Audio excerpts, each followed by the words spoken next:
Hello, hello, hello, hello, everybody. How are you doing? How are you doing? So let's get set up. Let's get going. Over here, I see that we have over 130 people watching. That's brilliant. Make sure you've all thrown a couple of shoes or drone strike the like button. We shall commence. So first things first. First order of business, roll call. Roll call. I want to make sure that you're all present and accounted for. We have a lot of things to talk about, a lot of things to discuss. I know you have been patiently waiting for me to weigh in on the news of the hour. Yes, so we're going to do that. I was just on RT talking about Afghanistan and what all this means. Of course, everyone is talking about this now, but we have to set some things straight. Okay? So, kindly comment below just to let me know you're present. It helps with the algorithm. But I also like to go through the roll call, okay? Nice. I see we got 100 likes, 140 people watching. Come on, guys, you got to give me equal numbers. You can't give me troop numbers over here. Okay, so let's begin. Oh boy, do I got a surprise for you.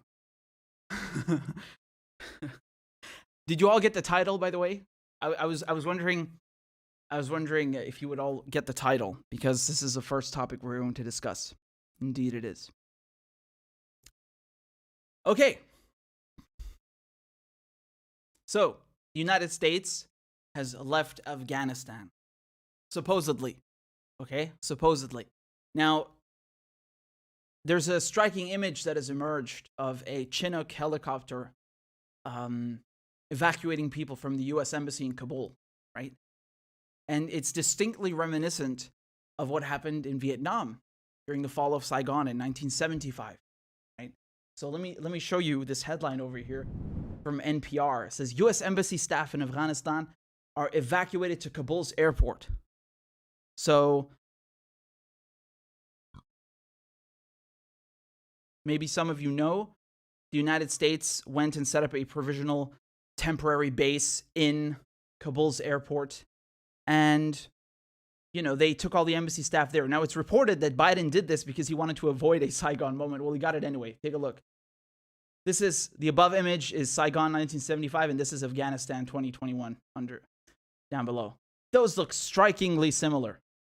As a matter of fact, Joe Biden said, just last month on July 8th, I think it was, he said, there's not going to be a Saigon moment. He said, you're not going to have helicopters landing on rooftops and evacuating people.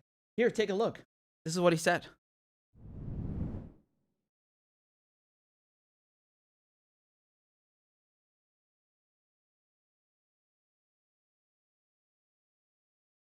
This withdrawal and what happened in Vietnam with some people feeling... None whatsoever. Zero. What you had entire brigades breaking through the gates of our embassy. 6, if I'm not mistaken. The Taliban is not the North Vietnamese army. They're not remotely comparable in terms of capability.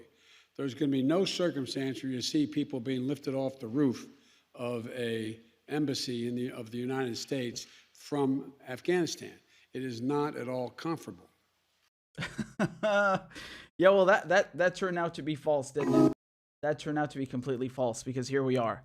And so, it's not just a funny situation or something, because, while the diplomats, they get out safe and they're okay, many people in Kabul have been trying to flee because of the advancing Taliban.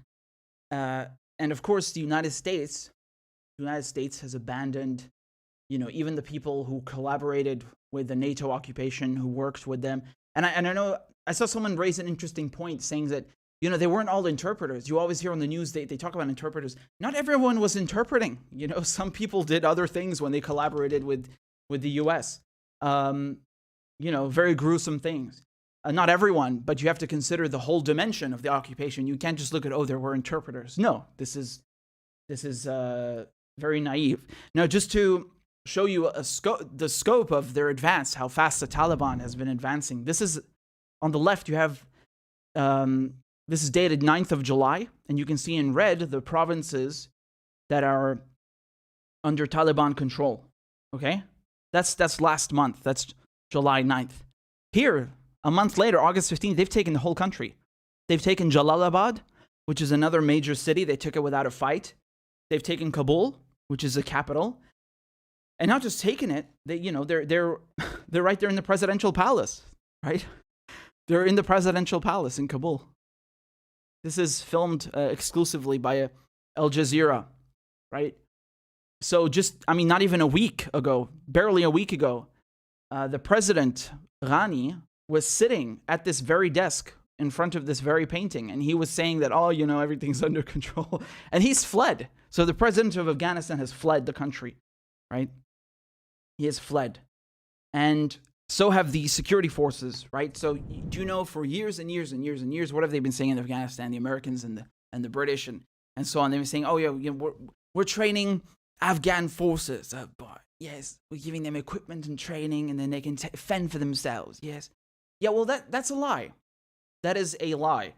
They lied the entire time to continue the occupation, right? They said, we can't leave. If we leave, Al-Qaeda is going to resurge. The Taliban will take over. They'll give shelter and amnesty to terrorists. We can't leave. We have to keep training the Afghans. Okay. 20 years later, nothing. 300,000, supposed 300,000 Afghan security forces vanished overnight. Many of them, I saw a video of them going to the border with Iran. As you recall, Afghanistan borders Iran, and fleeing there. And of course, with them vanished the equipment. You have to recall that the United States is not in Afghanistan for humanitarian purposes. It's there to make money. And one of the ways that it makes money is selling arms, right? And so it does this not just to, there's not just a military-industrial complex between the U.S. government, of course, and its arms manufacturers, but of course it does this with other countries, right? So it'll have NATO countries buy U.S.-made weapons, and it will go and invade countries and then supply their new puppet governments with U.S.-made weapons, right? And this includes everything ranging from, AR-15, M4 rifles to, Chinooks, Blackhawks, Humvees, you name it, right? So they'll give them everything. Obviously not the same amount and caliber as themselves, but they will give them a lot. And this is one of the major criticisms, if you want to call it, which is kind of like an understatement. When ISIS, they took over Iraq and northern Syria, what did they take with them? They took all the American equipment. You could even see them wearing American boots. Have you ever realized that in those videos of ISIS, they're wearing American boots? Yeah, because they took them, right? This is embarrassing, honestly. And they were asking Jake Sullivan, who's the national security advisor, just earlier. They're asking him, do you know what happened to all this equipment we gave the Afghans? And he's like, well, we don't have a list of all the articles. Yeah, we know. So just going back to the humanitarian aspect of it, because we have to remember that this is a brutal occupation of 15 years, right? I know the British and the Americans, they like to pretend they're the victims. They're not the victims. The real victims are the Afghans who've been living under occupation. And just even the departure is so emblematic of the relationship, right, between occupier and occupied. I want to play you a clip here. This is from Kabul airport, okay? Because as I said, the Americans, they moved all the evacuation proceedings to the airport. And what they did essentially is they hijacked it. They hijacked the airport. So they blocked all commercial flights. So even, for example, if you are, you're from Tanzania, it doesn't matter. You have nothing to do with the United States. You're maybe a journalist and you want to leave, you can't leave because the United States military has blocked the flights. They're like, screw you. We're taking over the airport. We're taking care of our own, including the dogs. So the dogs get better treatment than the humans for some reason. It would be nice if both were evacuated, but no. So let me play you a clip here of an American plane taking off, and you can see all these people that have been left behind, not necessarily all of them translators or interpreters, but just civilians, right?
So as you can see, the civilians have been left behind. The U.S. is like, screw you, we're taking care of our own.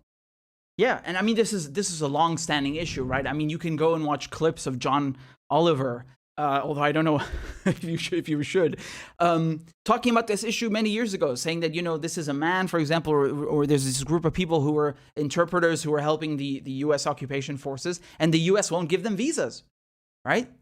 And there are numerous instances of people who worked with the NATO occupation who have been killed by the Taliban or others for collaborating with the invading armies. Not just today, I'm talking in general, right? Although this is definitely not just an issue about interpreters. As I said, there are people, civilians, who just want to leave. They can't leave because the U.S. military hijacked the airport, right? So this arrogance, this selfishness, it's there, even, and I'd say maybe especially during the evacuation, right?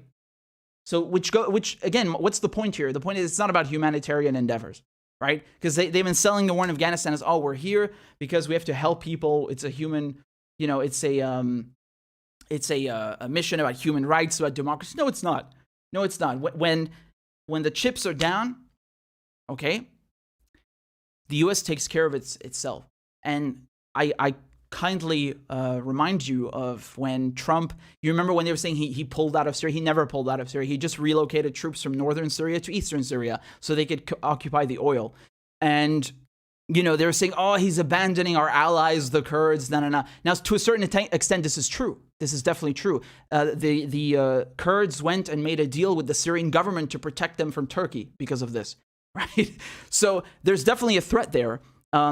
And my point here is that this goes to show you that the United States does abandon its allies, so to speak, right? And whether it's in you know, the Kurds or here, this is a recurring theme. This is my point. And I want to play you a clip here of Blinken, Secretary of State Blinken, who, you know, was asked, don't you think this is a Saigon moment? Don't these two things look strikingly similar? And of course, he denies it, right? Like cognitive dissonance. Just no, it's not true. No. On avoiding. President Biden is intent on avoiding a Saigon moment. That's a reference, of course, to the hasty and humiliating U.S. evacuation from Vietnam. But with this troop surge to airlift Americans out of Afghanistan, aren't we already in the midst of a Saigon moment? No, we're not. Remember, this is not Saigon. We went to Afghanistan 20 years ago with one mission. President Biden is intent on avoiding a... Here, I'll finish the rest of the sentence for you. He says we went to Afghanistan with one mission, and he says that mission was you know, defeating the folks who attacked us on 9/11, right? Well, I'd say you failed at that. He thinks they succeeded. I'd say you failed because you have more terrorism than ever. You know, northern Syria, well, for now it's northern Syria. At one moment, half of Syria was occupied by ISIS, right? As well as northern Iraq. Right now, Idlib in northern Syria is occupied by HTS, Hayat Tahrir al-Sham, which is a rebrand of al-Nusra, which is a rebrand of al-Qaeda, and the U.S. is supporting them, right? So this idea that, you know, no, this is ridiculous. Al-Qaeda is still there. They just rebranded it. So this is ridiculous. This is not true. And he's asked this again on ABC. Take a look, right? This denial. Seems too orderly or standard operating procedure. I just last month, President Biden said that under no circumstance, and that was his word, those were his words, under no circumstance would the U.S. personnel, embassy personnel, be airlifted out of Kabul in a replay of the scenes that we saw in Saigon in 1975. So isn't that exactly what we're seeing now? I mean, even the images are evocative of what happened in Vietnam. Let's take a step back. This is manifestly not Saigon. The fact of the matter is this. We went to Afghanistan 20 years ago. Look how nervous he is. He's like, hey, listen, buddy. This is evidently not Saigon. So let's take a step back over here. With one mission in mind, and that was to deal with the people who attacked us on 9/11. And that mission has been successful. We brought bin Laden to justice a decade ago. Al-Qaeda, the group that attacked us, has been vastly diminished. Its capacity to attack us again from Afghanistan lies has been, right now, does not exist. And we're going to make sure that we keep in place in the region the capacity, the forces necessary to see any reemergence of a terrorist threat. and to be able to deal with it. So in terms of what we set out to do in Afghanistan, we've done it. And now, all along, the president had a hard decision to make. And that decision was what to do with the remaining forces that we inherited when we came to office that were in Afghanistan, with a deadline established by the previous administration to get them out by May 1st. That's the decision he made. We've been in Afghanistan for 20 years, $1 trillion, 2,300 American lives lost. And again, thankfully, having succeeded in doing what we set out to do in the first place, the president made the determination that it was time to end this war for the United States, to get out of the middle of a civil war in Afghanistan, and to make sure that we were looking at our interests across the world, around the world, and that we were set up to advance those interests. Okay, so a couple of points here, right? Do you see how convenient this is? Like, when the optics of it look bad, they're like, oh no, look, we stand by our decision. We have to leave. Look at the money we've spent, right? Like, no mention of the Afghans they've killed, because right, that comes last. You know, now they're concerned, and they're pointing fingers at Trump as if you know Trump started the war. Look, man, Joe Biden was in the politics, right? He was helping Bush start the war in Iraq. And, you know, he's been in Congress 40 years, and he was vice president 2 terms. He supported that war on terror. He supported the war in Afghanistan. So you can't come here and act like he's never been in government before. And he's you know, because Blinken is saying we've been handed this situation. No, you helped create this situation. Let's not bullshit each other here, right? Now, at the same time, I mean, this was going to be messy no matter who did it, whether it was Trump, and Trump did conclude the peace deal in Qatar, in Doha, with the Taliban, right? He did draw down the troops to 2,500, but he didn't finish the job. And my point is, no matter who did the withdrawal, it was going to be crap. Of course, because the United States knows there is no Afghan security forces apparatus. This is nonsense. It's a lie. It's a joke. The only truthful thing that Blinken has said here is that, you know, we accomplished our objective. And what is that objective? Making money. Making money. Like, let's not kid each other here. The whole goal behind the war on terror is making money. When they say $2.2 trillion were spent, where did they go? Where did you spend them? Did you go to McDonald's? No, you went to the arms dealers. You went and bought weaponry to wage war and kill. So your friends who make these weapons in America, in the United States, made a killing. Literally and figuratively, made a killing. So it's been a huge success for arms dealers, okay? And they definitely succeeded in what they set out to do. But this idea that it's about human rights and, you know, we're setting up a democratic... No, you're not. The United States overthrows democratic governments. It does not establish them, right? That's the only successful thing it does in regards to democratic governments. Overthrows them. So it's very interesting, though, because they're talking about uniformed troops. And I think this is something very important to talk about, because what they are discussing here are people in uniform. What about private contractors? Because when we talk about the private sector, at several points in Afghanistan, there were more private contractors than troops, than uniformed troops, conventional armed forces, doing the same job, right? You have to understand something. A private contractor doesn't do something vastly different from what he would do if he were enlisted in the military. As a matter of fact, he does the same thing, but is paid 10 times more, because, you know, the goal here by the contracting company is to rip off the government. So they will get the US government to pay this company 10 times more for the same job, right? Which includes torture, or as they say, enhanced interrogation, right? Like in Abu Ghraib, which includes occupation, which includes brandishing weapons and executing people. So it's the very nature of it is the same. And if you recall, we looked at this a few months ago over here. This is from Stars and Stripes. You know, this is American military magazine. Look at what they're saying in January this year. Okay, they're saying troop levels are down, but the U.S. says over 18,000 contractors remain in Afghanistan. 18,000. I mean, that is staggering, right? Now, obviously, these figures have changed. The problem is we don't have any actual ones, because they're probably keeping it secret. You know, I've looked high and low, and we can't find any. Now, they're saying that. Now, again, I have to point out, this was from the Defense Department. They released a report saying that it was 18,000. Let's take a look over here at this article from Al Jazeera. This article is from August, from this month, from 2 weeks ago, a week ago, on the 9th. And they're saying that contractors used by U.S. companies in Afghanistan are stuck in Dubai. Okay, foreign workers trying to get back to their home countries are stuck in limbo at hotels across Dubai due to the coronavirus pandemic. And they don't tell you how many of them are there. That's the thing. And they're referring only to foreign contractors. So this could be someone from the Philippines. It could be someone from Canada. Who knows, right? But we don't know the number of U.S. contractors. Isn't that interesting? No one's mentioned this. How weird. I mean, like I said, you had more contractors than troops at many points, including now in Afghanistan. So isn't it important to ask, where are these contractors? How many of them are in Afghanistan? Are they withdrawing? No one is asking this question. No one is answering this question. You don't think that's weird? And I need to remind people something. When Afghanistan was invaded in October, in autumn of 2001, right? So this is very shortly after the September 11th attacks. It was not like Iraq. It wasn't like shock and awe. You didn't have, you know, a massive aerial bombardment and an invasion starting in one night. No, the way they did it is they sent the CIA, right? So many of you may not know this. The CIA has a paramilitary force, right? Special Activity Center. I'm going to show you their logo over here. Take a look. That's their seal, okay? So these people, they were sent in to Afghanistan first. And their job was, you know, connecting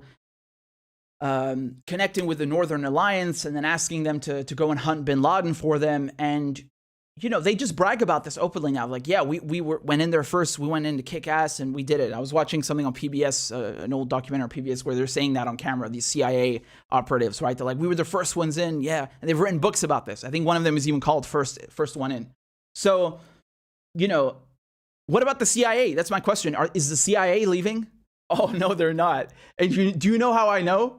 Because the fucking CIA director said that in April. Look at this. This is from NPR, okay? So CIA Director William Burns told the Senate Intelligence Committee in April that the CIA would not be leaving Afghanistan when the military did. Quote, the CIA will retain a suite of capabilities, some of them remaining in place, Burns said, okay? And he just says that their ability to collect information will diminish when the U.S. withdraws. Yeah, but there's no mention of how many CIA are there. Are they paramilitaries? Are they not paramilitaries? What's going on?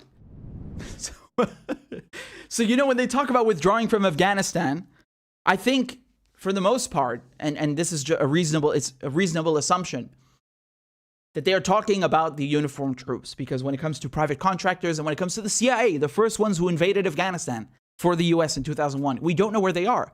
We have no clue how many of them are there. They're certainly not going to disclose this. And we don't know when they're leaving, or if they're leaving. As a matter of fact, they're saying they're not. The CIA director is saying this openly in April. We're not leaving Afghanistan. And I told you this. How many goddamn times have I sat here and I told you, where's the CIA? Are they leaving? They're not leaving. I told you this so many times. I don't know anyone else who's been saying this. So this is important to remember, that it wasn't just the Marines coming in. You had these paramilitaries, okay? And we have no clue what's happening with them. We have no clue. Now, I want to look at Biden's speech with you. Biden gave a speech, and I caught it live because, you know, this is a momentous speech. It's a very important speech. The U.S. invaded Afghanistan in 2001, and now it's 2021. And, you know, this conflict, I mean, calling it a conflict, again, this is kind of whitewashing what it is. It's an occupation, right? It's a brutal occupation by NATO, by the UK, US, Australia, Canada. So, of course, we had to catch this momentous speech. I don't remember the Bush speech particularly. I remember the one in Iraq. I definitely remember that one. But there are several things that he said in here that I want to look at with you, okay? So let's take a look at what Biden had to say about this withdrawal. Our mission in Afghanistan was never supposed to have been nation building. It was never supposed to be creating a unified, centralized democracy. Okay, so 1 second in and he's already lying. Joe Biden, like every single politician, Republican and Democrat, has stood in front of a microphone a gazillion times and justified the war in Afghanistan by saying precisely that it's for nation building. So now he comes and says, oh, it shouldn't have been for nation building. Well, motherfucker, why didn't you say that 20 years ago or 15 years ago or 10 years ago? You just had an epiphany all of a sudden? You lying sack of shit. They're such liars. They said this a million times, that they are there to create a centralized democracy, right? That they are there to hold free and fair elections, to supervise this process, that they will help build up the Afghan security forces. So now, because all of this failed, I mean, it was never meant to succeed in the first place. But now that it's ostensibly failed, you can see that it's failed. There are images of it failing, being broadcast the world over. Now they say, we should have never done that. This was an error. It was a mistake. We had nothing to do with that. You liars. They're such goddamn liars. They lied about the invasion. They lied about the whole, during the entire duration of it. And now they're lying on the exit. Of course they are. Of course. Of course. I mean, just as a parenthesis, anyone with a brain who knows a little bit of history about Afghanistan, and especially anyone who's been to Afghanistan, right? So I've been there once in my life, and I have barely any recollection of it, just a tiny glimpse. Anyone who's been to Afghanistan or Pakistan, who's been to the Khyber Pass, so this is up in the mountains, this is in northern Pakistan, this is on the border between Pakistan and Afghanistan. This is a tribal area. Specifically here, this is a tribal area. It's a very key strategic area. The British have used it for, their colonial purposes. Even now, the Americans, NATO, have used it for ferrying supplies. There's literally a gate there because of, it's not just figuratively a gateway. There's a very famous gate there. I have a picture with it. So, this is a tribal area, and this is one of the key areas where the Taliban, Al-Qaeda have always been enormously powerful and had have always been able to give the U.S. a hard time. So anyone who knows this place, who's been to this place, knows that there was no way you are creating a centralized government. This is lunacy. This is lunacy. I'm not talking just about invading it, which, as you can see from the Soviets, you can see from the British, is a doomed endeavor from day one. I'm talking about creating a centralized government like they are saying, right? Maintaining occupation. This is a fool's errand. If you have been to this area and you have seen this area and you know this region, and so they know this damn well. Of course, they know this too. They know this. You're not going to succeed in that endeavor. And this is a tribal area. It is it's called no man's land for a very good reason. And never mind when we're talking about Helmand province. I mean, I've never been there. I'm not talking about there. I'm just talking about Khyber Pass, and the idea of, we're going to create a centralized government and have all these people come and obey the rule of law, which is imposed by some white dudes from Britain and America. No, this is not happening. This is not happening. These people have self-respect. They're not going to bow down and tolerate some fucking invaders telling them what to do. You are sorely mistaken. You are sorely mistaken. I'm talking about the people of Pakistan, of Afghanistan, of this region. I'm not talking about some political group necessarily. I'm talking about in general, just culturally. You cannot do this. You cannot do this. So this was never going to work. And it's like no man's land, the Wild West. And this is why they were never going to succeed. This is why the Taliban has swept through Afghanistan in a matter of 2-3 days, right? I mean, of course, they were starting already in May, this full offense, because the deadline was in May. The U.S. did not keep its word, But the point is they did it very quickly and rapidly. And it's not just because of the lack of Afghan security forces, but it's also because they have a strong base of support, and the 20-year war has only helped to strengthen that.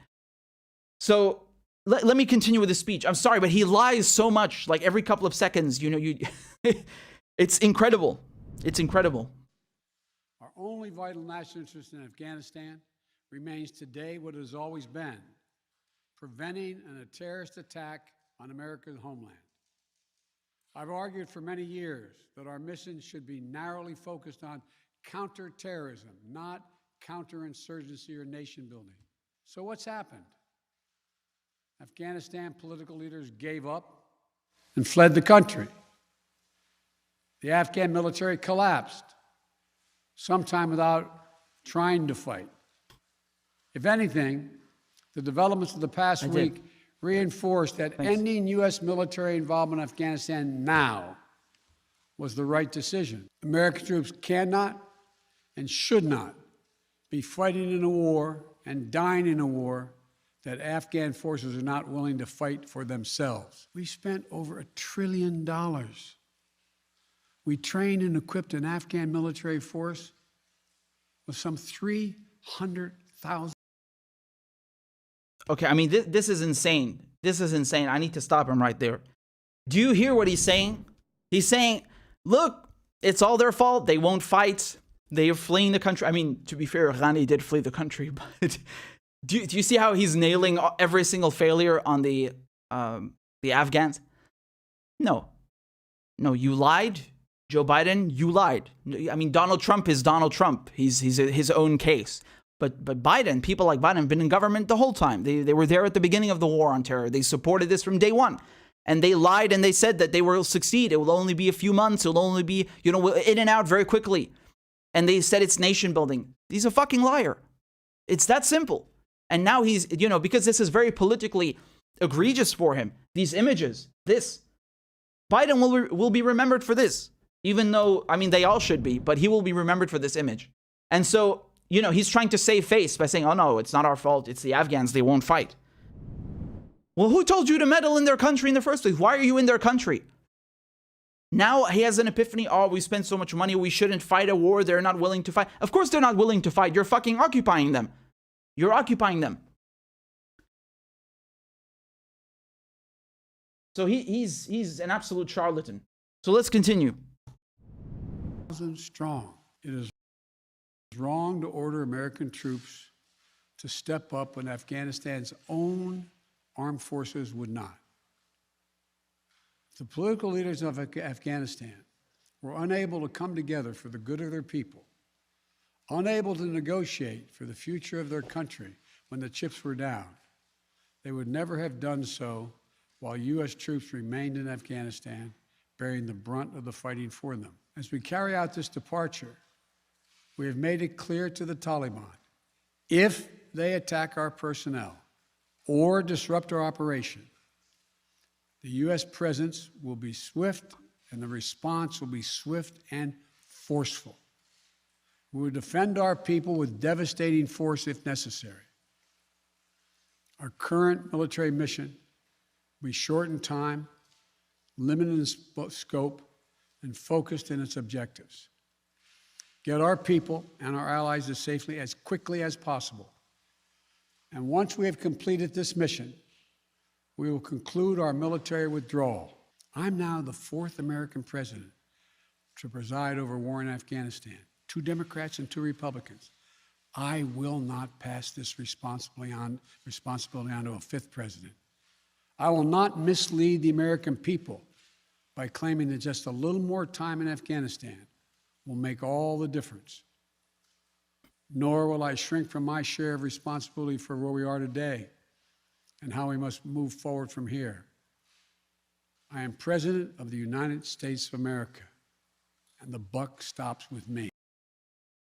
Yeah. All right. So there is his grand speech, and then he walked away like a coward. You had all these reporters who were trying to talk to him, who were trying to ask him questions, which I think is reasonable thing to do. No, at the very least, you should answer some questions. No, he just scurried away like a coward. Which, again, I mean, this is a bit confusing because if you're so convinced with what you're doing and you have such, such determination, you should easily be able to answer. Anyway, I don't know. But I just think this is extremely insulting from someone like Biden, who again, he's a staunch advocate for war in Iraq, which, he did the same for the war on terror throughout. I mean, just look at Obama, for example. Obama, when he was running, what did he say? He's going to stop mass surveillance. He's going to close Guantanamo Bay. He's going to stop the wars in Iraq and Afghanistan. He lied. And Biden was his running mate. They both lied. They got in. They made everything worse. They increased bombing. They increased drone strikes. They increased the war on terror. They expanded it to many more countries. They expanded mass surveillance. So he's a liar. Do you understand? So, I mean, number one, yes, it's good that, they're leaving, if they are leaving. But, this is, I don't know what to say. I mean, it would have been terrible no matter who did the withdrawal. We all know this. It's good that he's leaving, but it would have been better if they had never gone there in the first place. They should have never been there in the first place. I think the way that they are claiming, it's about human rights, and, they say the Taliban is a threat, but then when there are civilians trying to flee the Taliban, they won't help them. What is that? They have the resources, they have the logistics to do this, right? Biden just sent several more thousand troops to help with this evacuation, but they're only helping themselves. So this is number one. But number two is, are they actually withdrawing? Again, I showed you what's happening with the private contractors, with the CIA. Apparently the CIA is not leaving, and they were the ones who spearheaded the invasion of Afghanistan. So by definition, if they're the first ones in and they're still in there, can you really say the US is withdrawn? I don't know. I don't think they want you to know. So this is the question, right? This is the question. Now, in any case, for the Taliban, they've come and taken, like I said, Kabul. They've taken all of these strategic major cities and provinces. I'm going to show you the map again, just so you have an idea of how much territorial control they exert at the moment. It's absolute. It's practically absolute. And so, the thing is, no one has recognized them as a legitimate government yet. I mean, technically speaking, the vice president, since Ghani fled, the vice president, according to their constitution, is in charge, at least formally. Nevertheless, that won't be lasting for long. They're doing talks behind the scenes. And of course, at the same time, they held a conference. They said, I'm talking about the Taliban here. They said that, they're going to respect women's rights and women will be able to go to school and these sorts of things. And that basically all these fears and concerns that people have about women's rights, they're trying to alleviate them. That's what they say, at least. And then they said also that all the people who collaborated with the NATO troops, they're not going to be punished. There will be no revenge. They've said that, at least.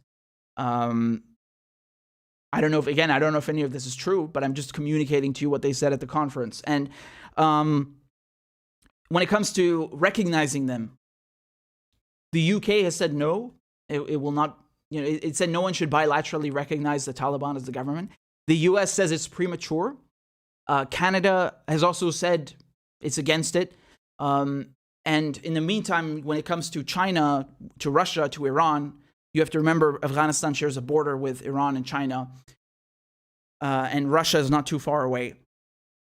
They have expressed, neither condemnation, neither approval, right? So neither condemnation nor approval. They're basically saying they're going to wait and see. They're going to wait and see. I know from Iran, they want to see an inclusive government, so not just Taliban and not just Pashtun. When it comes to China, again, they've stopped short of recognizing the Taliban as the legitimate government. So, in my opinion, I think this is much more important. Obviously, the Taliban do not give a shit what the US thinks because they just kicked them out of their country. So, I mean, the more important thing is what's happening now with China, with Russia, with Iran, because, we're moving away from US hegemony. We're moving to a multipolar world. So, things like the Belt and Road Initiative, these regional alliances, whether it's with Iran, with China, with Russia, this is much more valuable in the long term and the short term. And if, whatever happens in the relationships between these countries and Afghanistan, this is much more important. Because the US, the UK, these NATO countries, of course, they're not interested, they're not rushing to establish ties and recognize the Taliban as the government because the Taliban just humiliated them. Do you understand? So the only way that they will actually recognize the Taliban is if it's advantageous for them in some way, economic, political, who knows, right? And if you look at Vietnam, the example of Vietnam, since we're mentioning Saigon, Saigon fell in 1975. Bill Clinton established ties with Vietnam in 95, if I'm not mistaken, full ties. So yeah, it could take decades maybe, who knows? But in any case, if not genuinely, then at least on the surface, this is a huge blow for the US empire.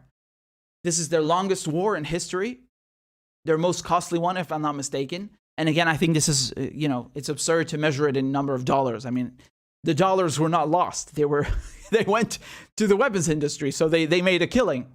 The real loss that you measure it is in lives and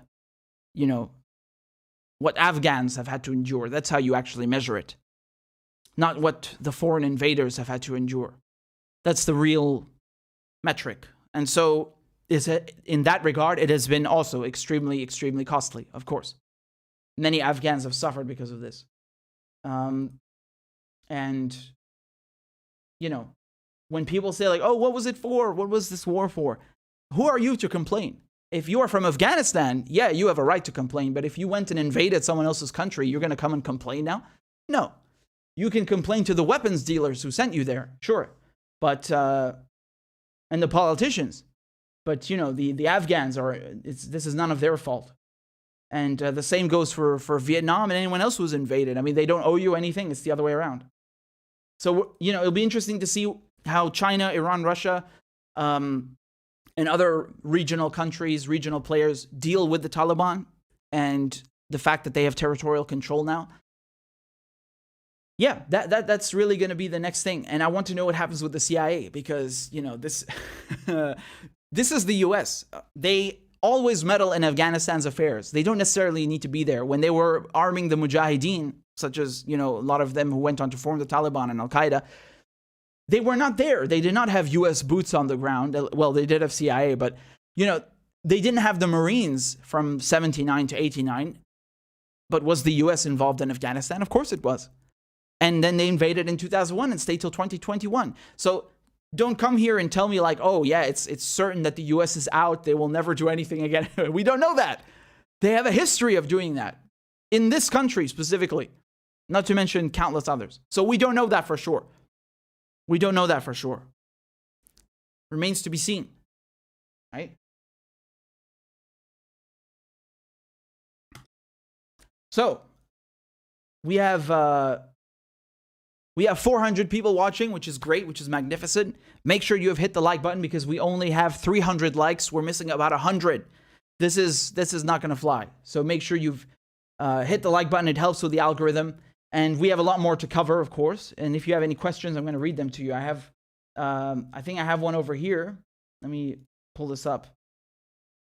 This one is from, hold on. This one is from Mahad. It says, can you briefly give the history of each of these groups? Taliban, Al-Qaeda, Mujahideen, ISIS, Hezbollah, and Hamas. Who are they? What they want? How did they begin? Because it's getting confusing with who's who. And thanks again for all your work. You continue to be an emblem of honest journalism and a symbol of truth. Well, first of all, thank you for the kind words.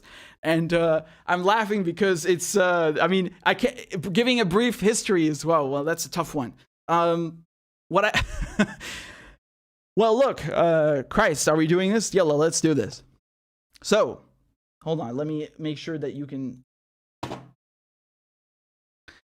Well, first of all, a lot of these groups don't have that much to do with each other. I mean, especially if we're looking at Hezbollah and ISIS. I mean, these are definitely different groups. It's only in the West, in most people's minds, they think that these things are similar because they're taught to hate both of them and equate both of them. They're completely different. Hezbollah emerged in the 80s, and it's a resistance group. The only reason Israel has not invaded Lebanon in the last 15 years is because of Hezbollah. Because, in 2005, you had this assassination of Hariri, Lebanese prime minister, and it was blamed on Syria, but it's been proven it had nothing to do with Syria because the only consequence of this was a Syrian withdrawal of Syrian troops. Now, me personally, I don't think Syrian troops should be anywhere else except in Syria, right? I think they should stay there. But the reasoning was that it was to fend off Israel. And it's true. 1 year later, after Syria withdrew, what happened? Israel invaded Lebanon. They invaded in July. It lasted about 33 days, right? I was next door in Damascus, and Hezbollah taught them a lesson, and that's why they haven't come back in 15 years. And before that, in the year 2000, I mean, who liberated South Lebanon? Hezbollah. So, completely different roots, ideology, thinking, and purpose. And when we look at Hamas is also in a resistance group in Palestine. in Gaza, and they won the elections there in 2006. And they've been under a blockade since 2007. And, Israel uses Hamas basically as a political tool to kind of malign the Palestinians, say, oh, look at these extremists. Oh, we have to go bomb them, etc., etc. But Hamas is fundamentally a resistance movement, fundamentally, right? Just as Hezbollah is. And, that's why Iran supports both of them.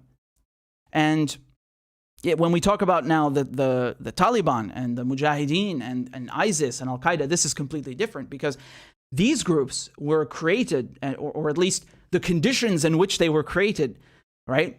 This was aided by the United States, and certainly not as a resistance movement. I mean, the whole purpose of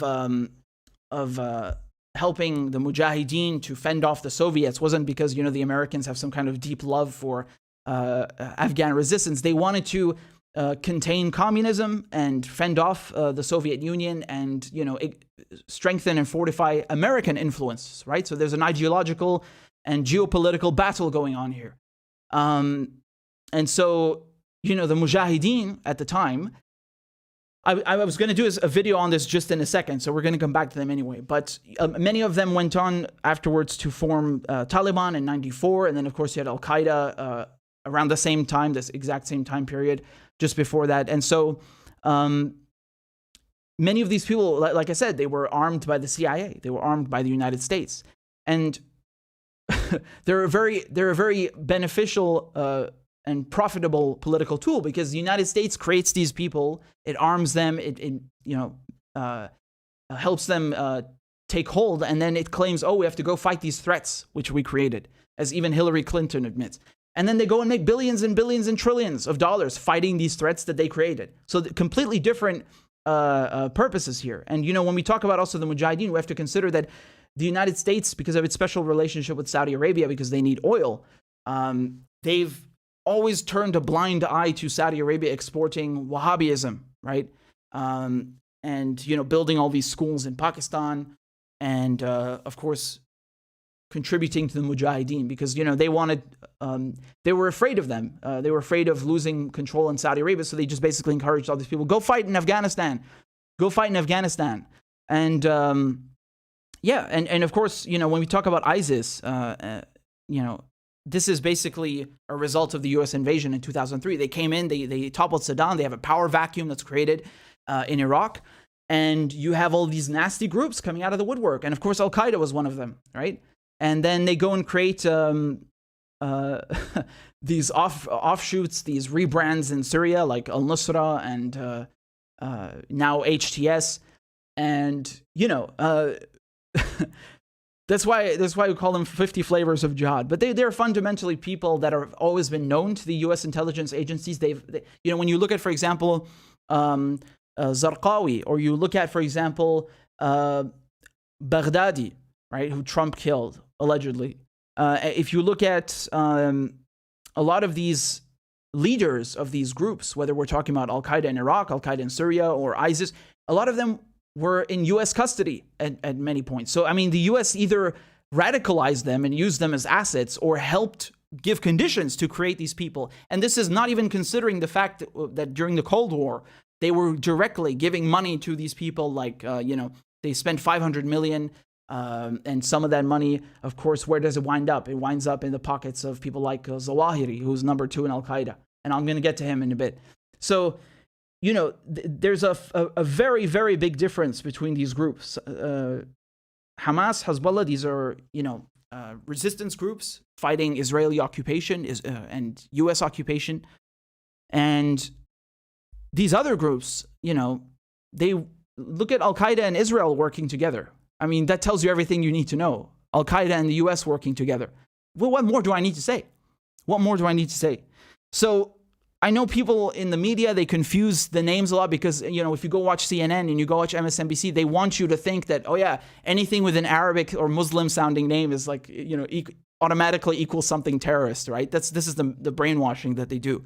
And so they I think even Ilhan Omar, she was saying some bullshit like, the U.S. is the same as the Taliban and Hamas. Why are you mixing these things together that have nothing to do with each other? Like, this is absurd. So No, I mean, again, this is a very brief summary here. I don't know if, you know, I think we should definitely go into more detail. And I mean, we do usually. But yeah, this is just very brief. And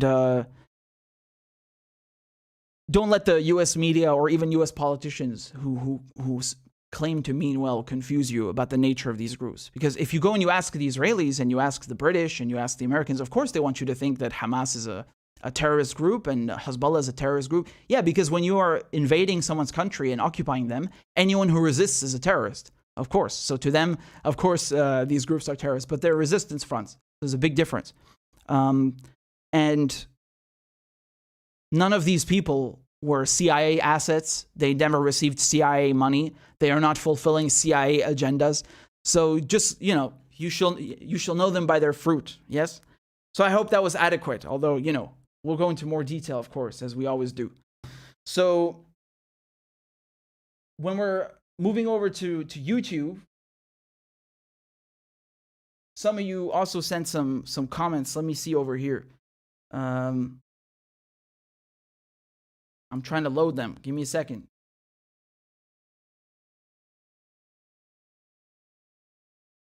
Patrick says, I know you are making the comparison in good faith, but our Vietnamese comrades despise this comparison and uses implicity, demonizes their victory.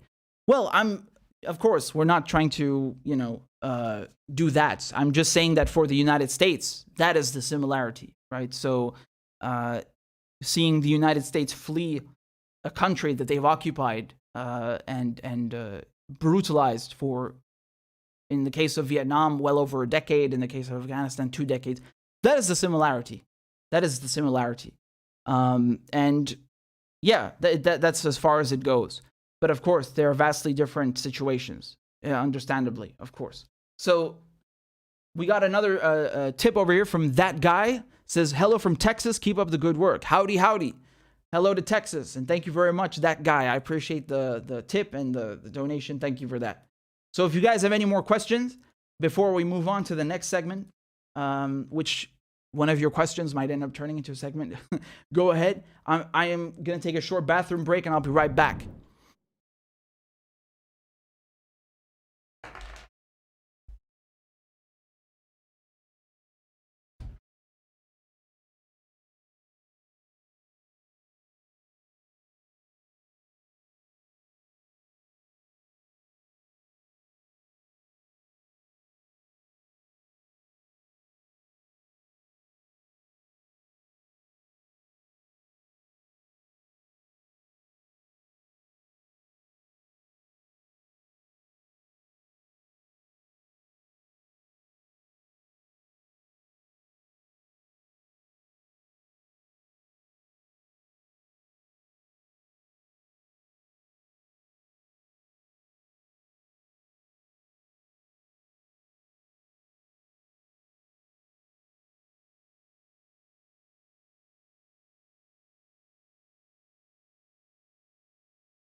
All right. We're still here. We're just getting the next segment set up.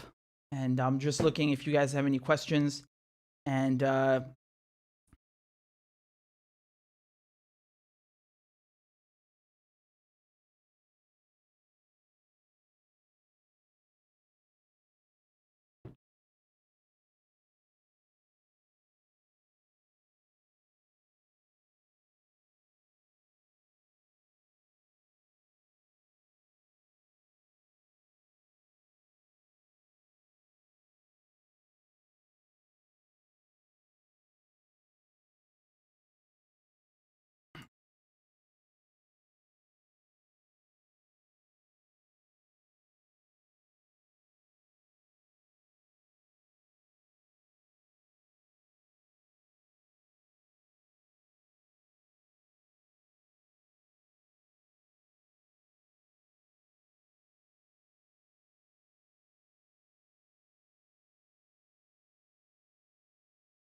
All right. I'm back. Very good, very good. So I need to put in my headphones again because we have to listen to a clip. And, well.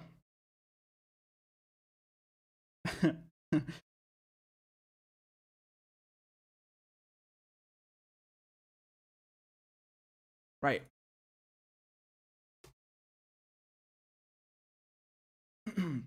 Unfortunately, I have a picture of Bush and and Dick Cheney, which of course none of us want to see. But you know, it's kind of funny, right? How they started these wars and then they just run away. These disgusting, foul neocon pieces of crap. Anyway.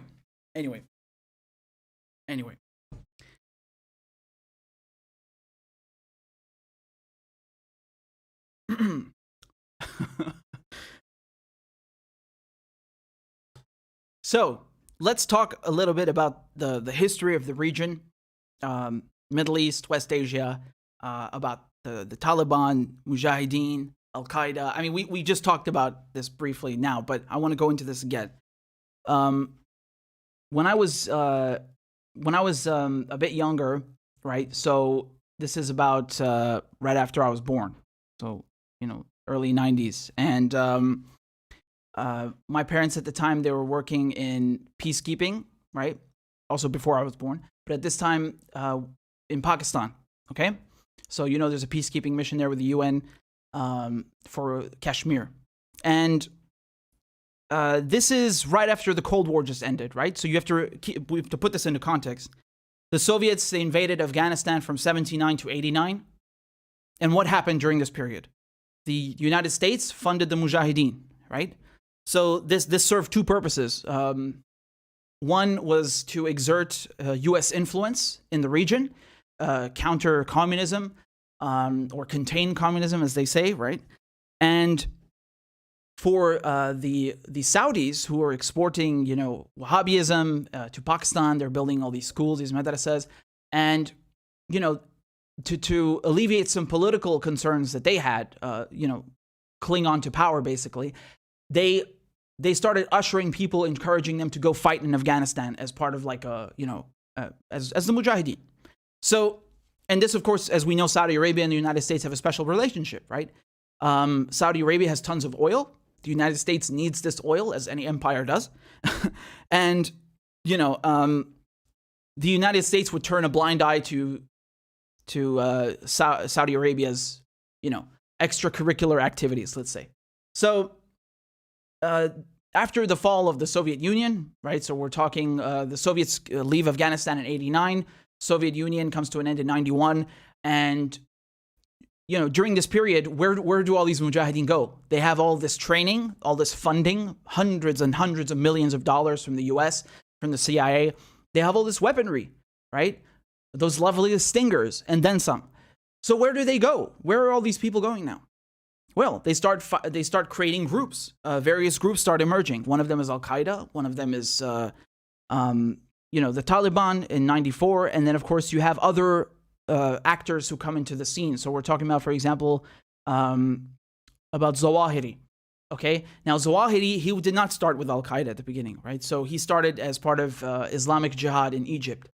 And this guy became Osama bin Laden's right-hand man. Yes, so he merged his group with Al-Qaeda, and then he became the number two. Now, when I was in Pakistan, I'm telling you the period that this is all happening in, right? Next to my school, there was the Egyptian embassy. And Zawahiri is an Egyptian. And, you know, he was jailed in Egypt. He does not like the government in Egypt. He wants to overthrow the government there. And he bombs the embassy, right? So this was while I was in school, there was some like loud noise. I remember like some car horns going on, and the teacher thought it was like some taxis or something, right? And then there was like a huge explosion all of a sudden, and the glass was flying everywhere, and the room was shaking. And I don't remember much after that. I just remember being outside, and there were some trucks with like colors on them or something. That's all I remember. And now, like I'm talking in the last months, I only understood what that first noise was. from like 20 years ago. It turns out this was a double suicide bombing. I didn't know that. So they had blown up the embassy with one initial bomb and then waited for all the emergency services to come and then detonated a second, much larger bomb. And that's when my classroom exploded. And so it's very interesting because Zawahiri, here he is. I'm going to pull up his. He's still on the FBI most wanted list, right? He's a most wanted terrorist. I'm actually confused. I thought they killed him a few years ago. Turns out that's not confirmed because he's still on the list. There's a $25 million reward for him. And it's very funny and interesting because although this guy is on the most wanted terrorist list, if you just do a simple Google search, I mean, it's public knowledge. You can even find this on Wikipedia. Look what it says here. British journalist Jason Burke wrote, Al-Zawahiri ran his own operation during the Afghan War, bringing in and training volunteers from the Middle East, right? So we're talking about the fight against the Soviets the decade before. Some of the $500 million the CIA poured into Afghanistan reached his group. So once again, we have another sack of shit over here who is, who the U.S. gives birth to, who amplifies his message, gives him, bucket loads of money, boatloads of money, gives him weapons, gives him training. And then they're like, oh, we don't know what to do now. And they did the same thing with all the other people. They did the same thing with Osama bin Laden. Look, do you remember this very famous picture over here? I mean, you can't make this up. This is from The Independent, and it says, anti-Soviet warrior puts his army on the road to peace. It's fucking Osama bin Laden. So, there's even Reagan sitting down with the Mujahideen in the Oval Office. You remember he invited them, and then he dedicated, I think, the launch of one of the spaceships that NASA was sending out. He dedicated it to them. So, the U.S. was training these people and funding these people. And I always knew that, yeah, the CIA was helping. I didn't know that the explosion that happened in my classroom and the embassy next door was Zawahiri. I didn't know that. It makes total sense though, right? When you understand who he is. And I didn't know it was a double suicide bombing. There are, I think, about 60 people who died. I've never watched this video before.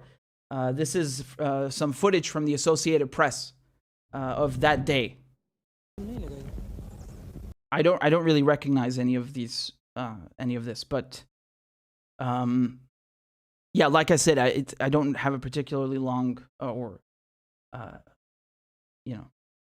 big memory of that. I mean, I have good memory in general, but I think because of the explosion, I don't really remember much. And yeah, it's just awful. So it's very awful, and I guess YouTube is probably going to censor my video or something. I don't know, but again, my point here is, what is my point? Is that these people that the United States claims to fight, it helped create, and when the United States comes and says, oh, well, we have to go to Afghanistan because of human rights and, democracy, and that, this is bullshit.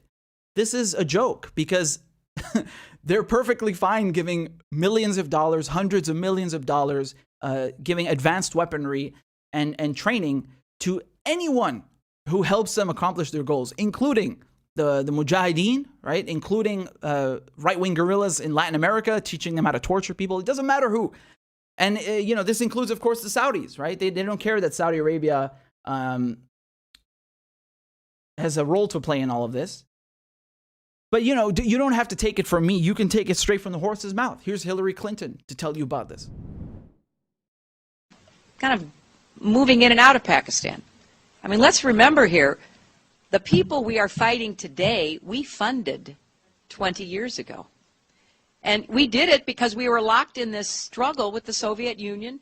They invaded Afghanistan, and we did not want to see them control Central Asia. And we went to work. And it was President Reagan, in partnership with the Congress, led by Democrats, who said, you know what, sounds like a pretty good idea. Let's deal with the ISI and the Pakistani military, and let's go recruit these Mujahideen. And let's get some to come from Saudi Arabia and other places, importing their Wahhabi brand of Islam so that we can go beat the Soviet Union. And guess what? They retreated. They lost billions of dollars, and it led to the collapse of the Soviet Union. So there's a very strong argument, which is, it wasn't a bad investment to end the Soviet Union, but let's be careful what we sow because we will harvest. So we then left Pakistan. We said, okay, fine, you deal with the stingers that we've left all over your country. You deal with the mines that are along the border. And by the way, we don't want to have anything to do with you. In fact, we're sanctioning you. So we stopped dealing with the Pakistani military and with ISI, and we now are making up for a lot of lost time.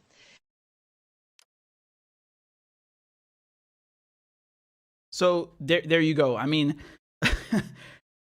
Hillary Clinton has probably said a handful of honest things in her entire life, and that's one of them. There are no lies detected there. So, you know, there's a saying, right? A broken clock is right twice a day. Well, a lying clock is also right twice a day. No, she's absolutely right. She's absolutely right. And around the time when we left Pakistan, because we lived there 4 years, I mean, it was, again, like I said, it was, you know, the country was, yeah, it was headed in a bad direction, to say the least. And, you know, yeah. I also want to show you over here the problem with all of this, because, you know, they say, okay, well, we screwed up, and well, they not a lot of them say that. Maybe Hillary does, but you know, they say, well, you know, we finance these bad guys, and now they've turned their weapons against us, and oh, we didn't know this, but they're still doing it again. So when I show you these posters over here, or headlines rather, for example, Bin Laden being their poster boy is what I meant to say. They're doing it again in Syria right now. So when we talk about Al-Qaeda in Syria, which is rebranded as Al-Nusra and rebranded then as HTS, who is heading HTS? Al-Jolani. And as we covered on this channel, you have PBS trying to like rehabilitate him and say he's not like, you know, it's a moderate version of Al-Qaeda now, right? And James, it's not just PBS, it's James Jeffrey. So we're talking about Jeffrey, the special envoy, you know, the ambassador from the United States, who's saying on camera, right? So it's not just the media, it's the government as well. And this guy's worked for the last 3-4 administrations. And he's saying, well, HTS, meaning Al-Qaeda in Syria, is an asset. And he's saying it's the least worst option, whatever that means. Yeah, well, you guys said that last time when you were funding these mujahideen in Afghanistan. You also thought they're the least worst option. Look what happened then. So we have a recurring theme of the United States funding extremists, helping them with weapons, with millions of dollars. They give more money to Al-Qaeda than they give to their own citizens for healthcare. I mean, what more can I say, man? Look at their priorities. And then they create these problems and say, oh, we have to go in now and fix them because they've taken a hold on this country, you know, for example, whether it's Iraq, because, you know, they said, oh, the war in Iraq is over. And then, oh, no, we have to go back in because ISIS is there. Well, who helped create ISIS? That's you. And who helped create the Taliban and who funded the Mujahideen? Who helped all of these groups, you know, with material support, and also it gave rise to, you know, created the conditions which gave rise to their taking a hold. I mean, this is the United States. And it's a racket. They create a problem and then they come in and fix it. And how do they fix it? They fix it like this. This is how they fix it. That's Halliburton. You remember Halliburton? So Dick Cheney, who was vice president with George Bush, right? Dick Cheney and George Bush, here they are, who started the war in Afghanistan, who started the war on terror, who started the war on Iraq. Dick Cheney was head of Halliburton. And I mean, for those of you who know what Halliburton does, they provide a wide array of services to the military. They're a contractor. Just look at their stock. From 2001, there's a slight dip, and then how it's just risen. Just look at Raytheon. Raytheon is a weapons manufacturer, right? One of several. They have Northrop. They also have Lockheed Martin, Boeing. All of these companies, their stock has risen because of success. And what does that mean when we talk about success in terms of a weapons manufacturer? That means they're making more bombs. and they're getting more lucrative contracts. And who is giving them? Who is giving them these contracts to make more bombs? Who is giving them this business? The United States government. And why is the United States government giving them this business? In order to fight terrorism. But who created these terrorists? The United States. So either we are dealing with extraordinary incompetence or we're dealing with a bunch of corrupt motherfuckers. And I think we both know that it is the latter and not the former.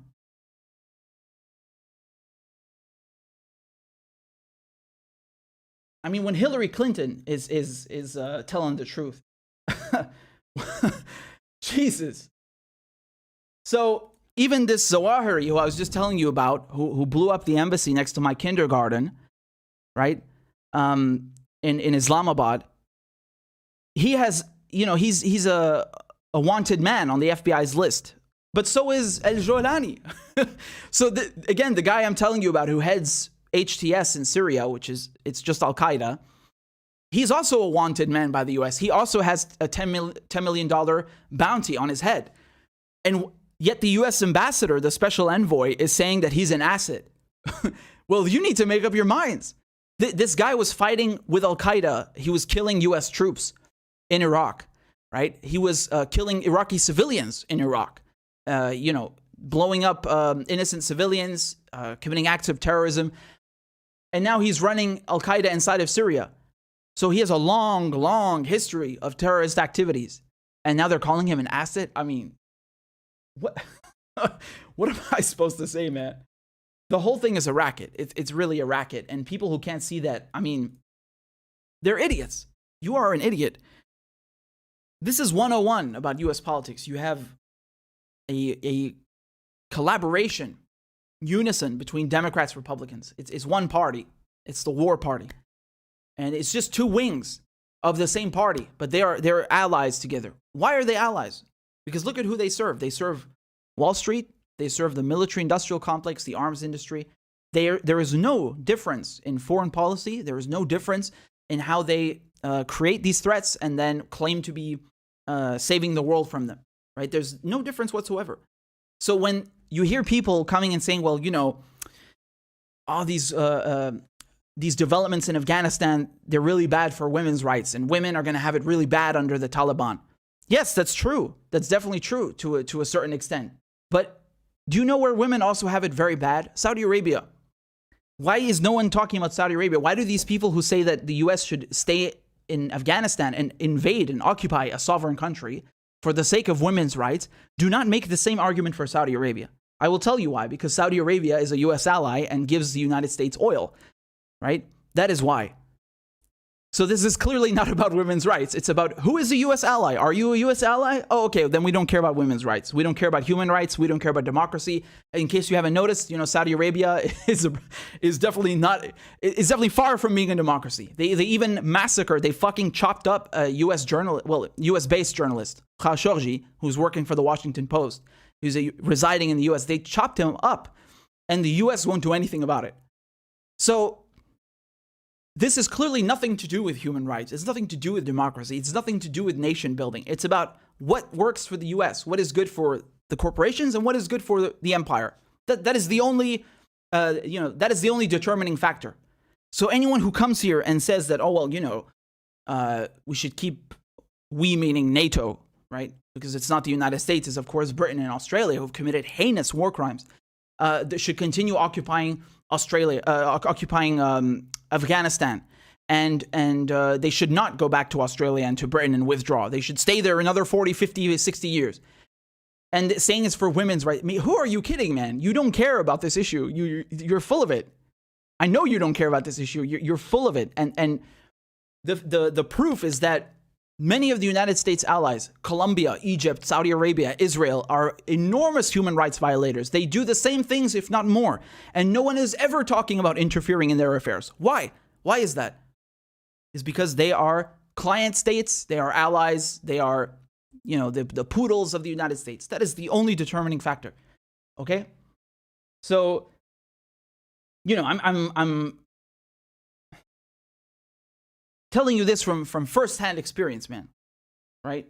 And it's not even about that. Like, just exercise some minimum of critical thinking, some just, you know, have some common sense, for God's sake. You can see it's all a racket. It's always been a racket. When they say Afghanistan is a failure, it's not a failure, because the objective of the war was to make money. Was money made? You damn right it was made. And who made it? The weapons industry. So it was not a failure. And what did they do also by occupying Afghanistan? They were threatening Iran. Iran has a border with Afghanistan. You think Iran wants U.S. troops on its doorstep? It wants British and French and Canadian troops on its doorstep? NATO bases? You think China, who also has a border with Afghanistan, wants NATO troops on its doorstep? You think Russia, who's not too far off, wants NATO troops in its backyard? Really? This is an enormous, enormous advantage geostrategically and politically for the U.S. to have maintained that for 20 years. And that was the goal of it. They don't state it publicly, but they are saying it now in certain ways. If you go and you read headlines now in the mainstream media, they're saying, oh, well, this is a huge win for China that the U.S. is leaving. But it's very funny because they frame it as if China is the nefarious one, right? Well, I mean, China just happens to have a border with Afghanistan, right? So obviously, it would be very nice if there's no invaders on their doorstep. I don't think they chose to have their border there. Meanwhile, the United States chose to invade Afghanistan and chose to establish many bases there for 20 years, right? And again, look at the opium production, right? I mean, some people say it was the main reason. It's not it's one of many reasons, as I said. It's not just the arms industry. Why did they invade Afghanistan? And then suddenly the opium production skyrockets, right? You don't think that's bizarre? You don't think that's weird? Why is that? Of course, there are a few factors. The Taliban, their number one source of revenue is opium. And then they have these very precious blue stones and from Afghanistan, which we talked about before. But farmers had incentives to grow it. They could sell it. And given that they're under occupation, this is, an unfortunate situation, but the United States and the NATO powers enabled that. So instead of leaving Afghanistan alone, they helped create the situation and encouraged this. And, the Taliban is stronger than ever now. So if they claim it was about defeating the Taliban is stronger than ever. And if it was about defeating Al-Qaeda, Al-Qaeda is stronger than ever. And it's now not even just there, it's also in Syria now. And they're supporting it in Syria. So complete hypocrites. Complete hypocrites. They say one thing and do another. So, another thing that I want to talk about is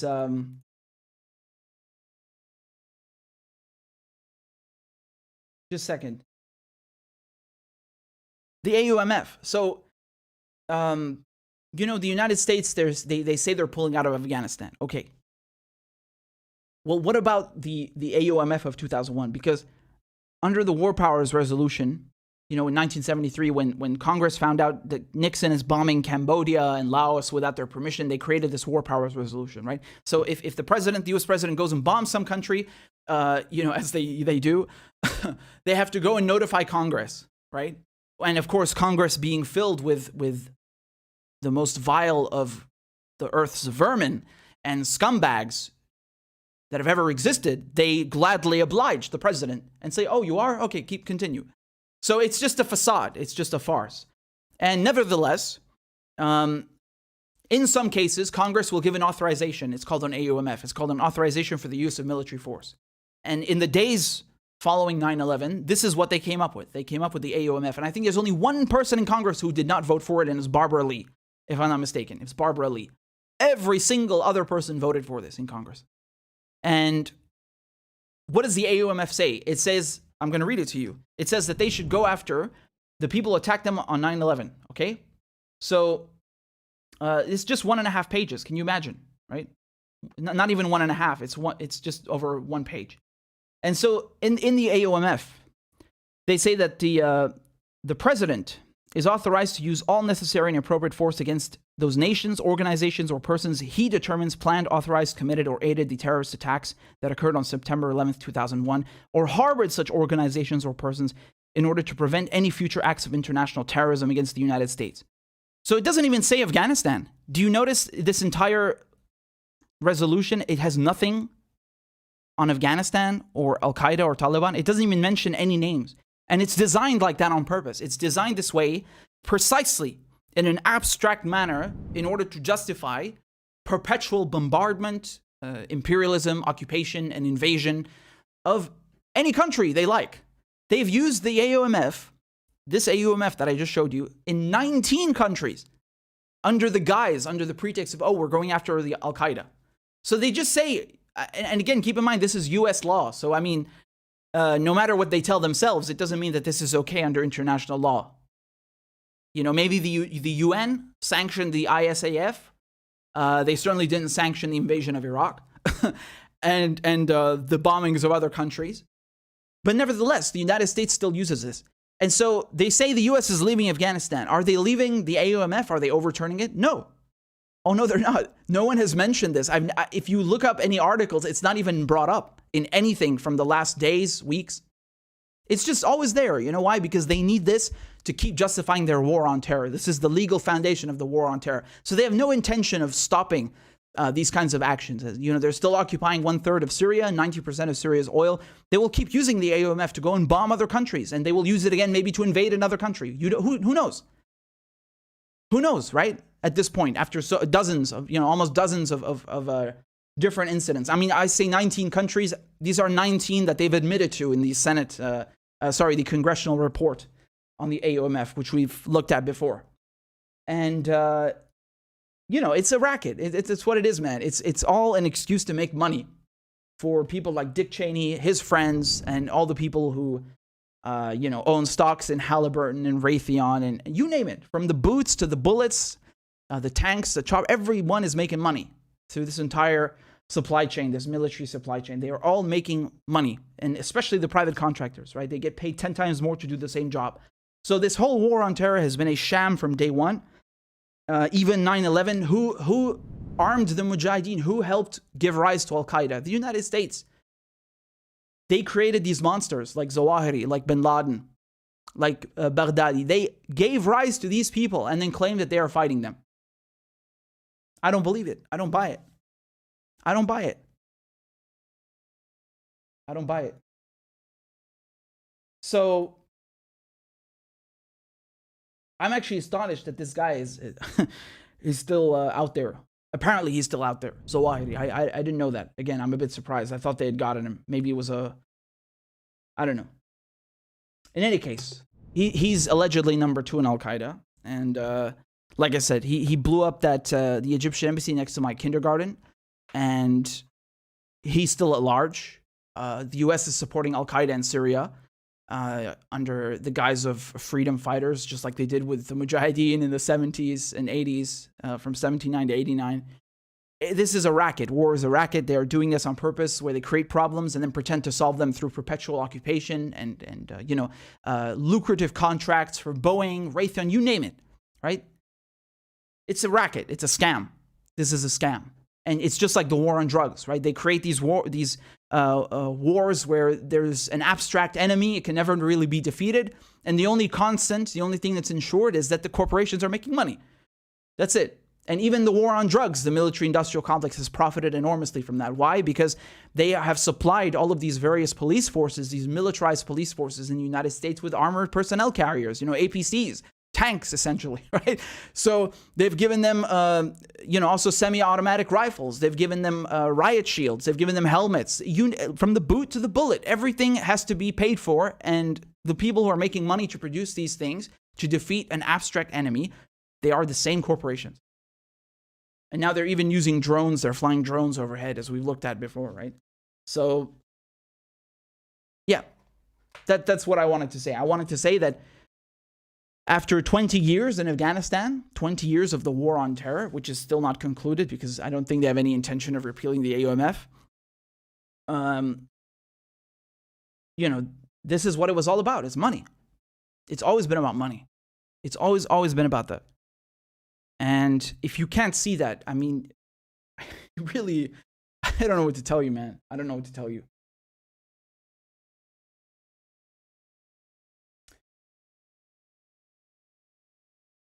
So, very good. We have some questions over here. I'm going to try and get to them.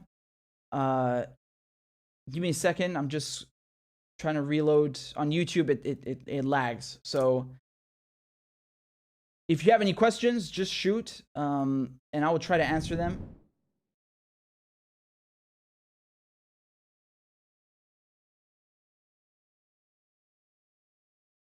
Grumpy says, you would have to be a fairly formidable person to rise to leader of the Taliban. What do you know about him? Well, at the moment, I mean, the leader of the Taliban, you know, Akhundzada, I think I'm saying his name correctly. Akhundzada. So, I mean, I don't know much about him anyway. The Taliban has had many of their, if we're talking in terms of casualties, Afghanistan's lost, I think, over 50,000 civilians. That's just conservative estimates. And if we're talking about their leadership, I mean, you know, they've had conferences and an office that was opened in Doha in 2015, I think, and they've had various spokespersons trying to negotiate with the U.S. It doesn't matter in the U.S. media, because, as you know, when we're talking about Osama bin Laden, who, you know, they definitely promoted him as a figure, an evil figure, and then you remember when Obama killed him, people were rejoicing in the streets and so forth. It's not the same thing with the Taliban. The Taliban, do you see, when we're talking about their occupation in Afghanistan, they didn't want to have it contingent upon just one person like bin Laden, because if that were the case, where he's killed, they could be like, okay, well, we have to go home. They didn't do that, right? Although many of the Taliban's, you know, other leaders have definitely been killed before, but you just didn't hear about it in the media. Right, so they've killed many of them in Pakistan, they've killed many of them in Afghanistan, and it's only by chance that Abu Zakanda, I can't remember if I'm saying his name correctly, Akhundzada is the leader right now. So, you know, Taliban has gone through various people in leadership roles just in the last decade, 2 decades alone. Some of the people who founded the group are still alive, but yeah, I mean, what's astonishing about the Taliban is that, you know, through guerrilla warfare, and I think you can see this in other countries as well, you can't win on someone else's home turf, right? You can't win on someone else's home turf. And because they have created a leadership structure in the Taliban, which is, you know, relatively rigid, but also quite flexible, in the sense that even if someone is killed, the people, they're not going to, you know, fight over, you know, who's going to succeed him. And there's a very strict and very clear hierarchy, enough to make it so that it's decentralized. Do you understand? And of course, there are people who've written better books summarizing this better than me. But that's one of the reasons why they could not defeat the Taliban. And yeah. Anyway, I don't know much about Akhundzada, unfortunately. And again, I apologize if I'm butchering his name. I'm not familiar with it too much. So my point is more about the U.S. occupation, the NATO occupation, and Al-Qaeda, because when they invaded Afghanistan, they didn't invade it to get rid of the Taliban. They invaded it to get rid of Osama bin Laden, supposedly, right? And then they turned it into, oh, well, we have to stay here to ensure the democratic government. And if you recall, the Taliban actually offered to hand over Osama bin Laden in 2001. They're like, listen, we don't think you should take him, but if he did do 9/11, we'll give him to you. Actually, they said, well, they'll give him to a neutral country. And the U.S. was like, no, we're coming. And then I think they offered it again. And Bush was like, no, we're coming. We're going to invade you. And actually, by that time, they had already been with the CIA. They had already invaded the country, and they were still bombing. You know, the CIA was calling in airstrikes all the time. And the Taliban was like, listen, if you stop the airstrikes, we'll give you bin Laden, or we'll hand him over to a neutral country. And they refused. So in the beginning, it wasn't about that. But then, yeah, they you know, they need to prolong the war, so they change it into whatever fits their narrative. And all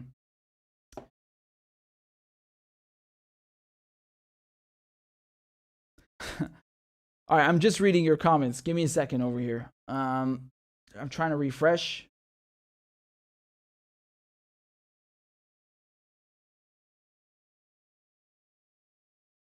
We got a comment over here, a tip from Gregory. Thank you very much, Gregory. It says Camp Bondsteel in Kosovo, built by the Clinton administration from 1999 to 2000, is the primary funnel into Europe for Afghan opiates, from where they are distributed ruthlessly throughout Europe by the Kosovar Albania mafia. Another CIA money-making racket with profits diverted towards arming and financing jihad in Syria through pet poodle, the deranged Emperor Erdogan. So, yeah, I mean, I'm not too familiar with this particular establishment, putting it diplomatically, but yes, this is the kind of thing that they do. They have various fronts that they use to funnel drugs through. And of course, you can look at the crack in the 80s with the CIA, and then of course with the opium, as you correctly and eloquently summarize it now during the last decades in Afghanistan. It's explain it to me. Why is the opium production skyrocketing after the U.S. invades? It's precisely because of this. This is one of various reasons. So it's not just the arms industry, but yeah. And it's very important that you bring this up. Thank you. So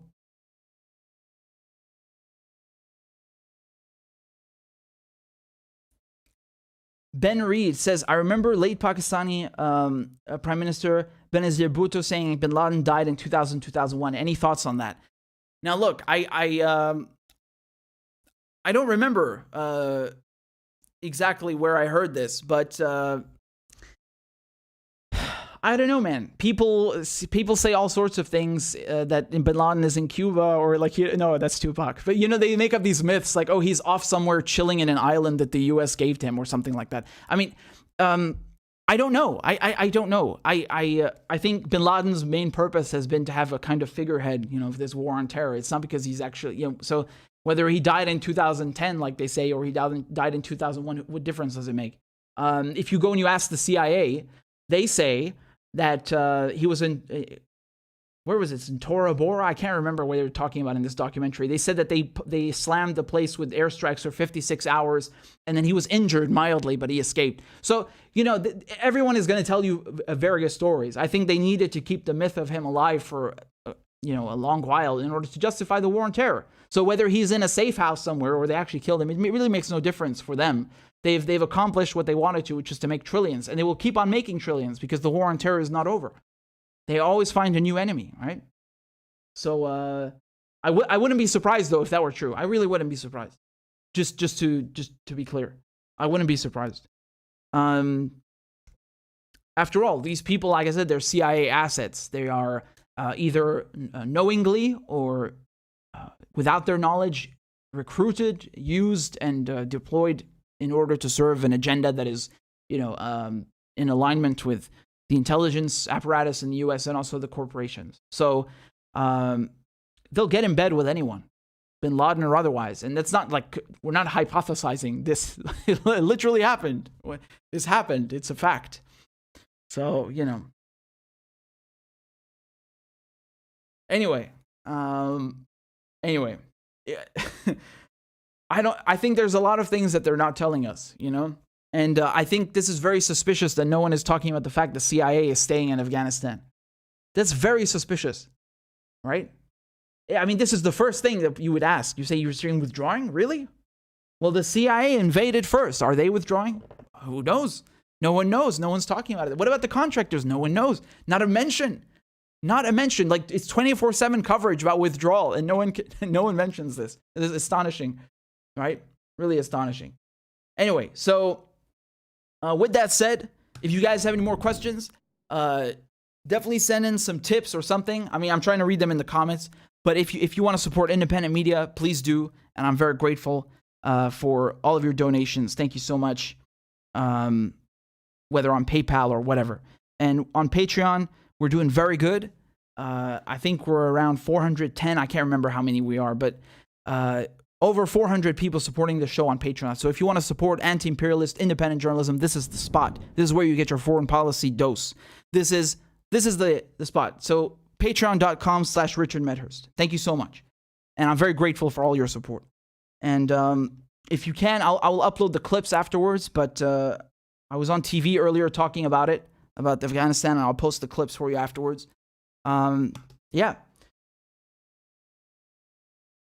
Again, I think the funniest thing is this whole, they pretend to be concerned with women's rights and so on. Yeah, well, why don't they talk about Saudi Arabia? They don't talk about Idlib, right? So, again, you've had tons of people social media and otherwise, saying, oh, we have to stay in Afghanistan, we meaning NATO and the US, because of women's rights and so on. And yes, of course, women's rights under the Taliban severely diminished, and that's putting it mildly, right? But they say it in a way where they're trying to justify an occupation, right? They're saying like, oh, I'm not for the occupation, but no, there's no but. You're advocating for an occupation. And it's very interesting, again, because as I said, they never talk about Saudi Arabia, which, I mean, if you want to look at the women's rights there, Jesus. I mean, look at Idlib, in northern Syria, where they have Al-Qaeda rebranded now as HTS, and American ambassador openly saying that HTS is an ally. It's an American asset. Do you know how women are treated there? Same thing. Can't leave the house without a male. Banned from all political and other public professions. Just horrible. This is their revolution in Syria. This is the women's rights that they've been giving to Syria, right? Very, very progressive.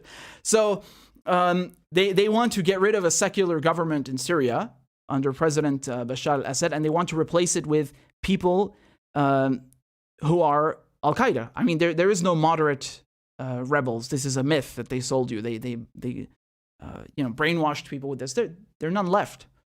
Even if these so-called moderate rebels existed at one time, they do not exist anymore. So the choice is, do you want, a secular, stable government, or do you want Al-Qaeda?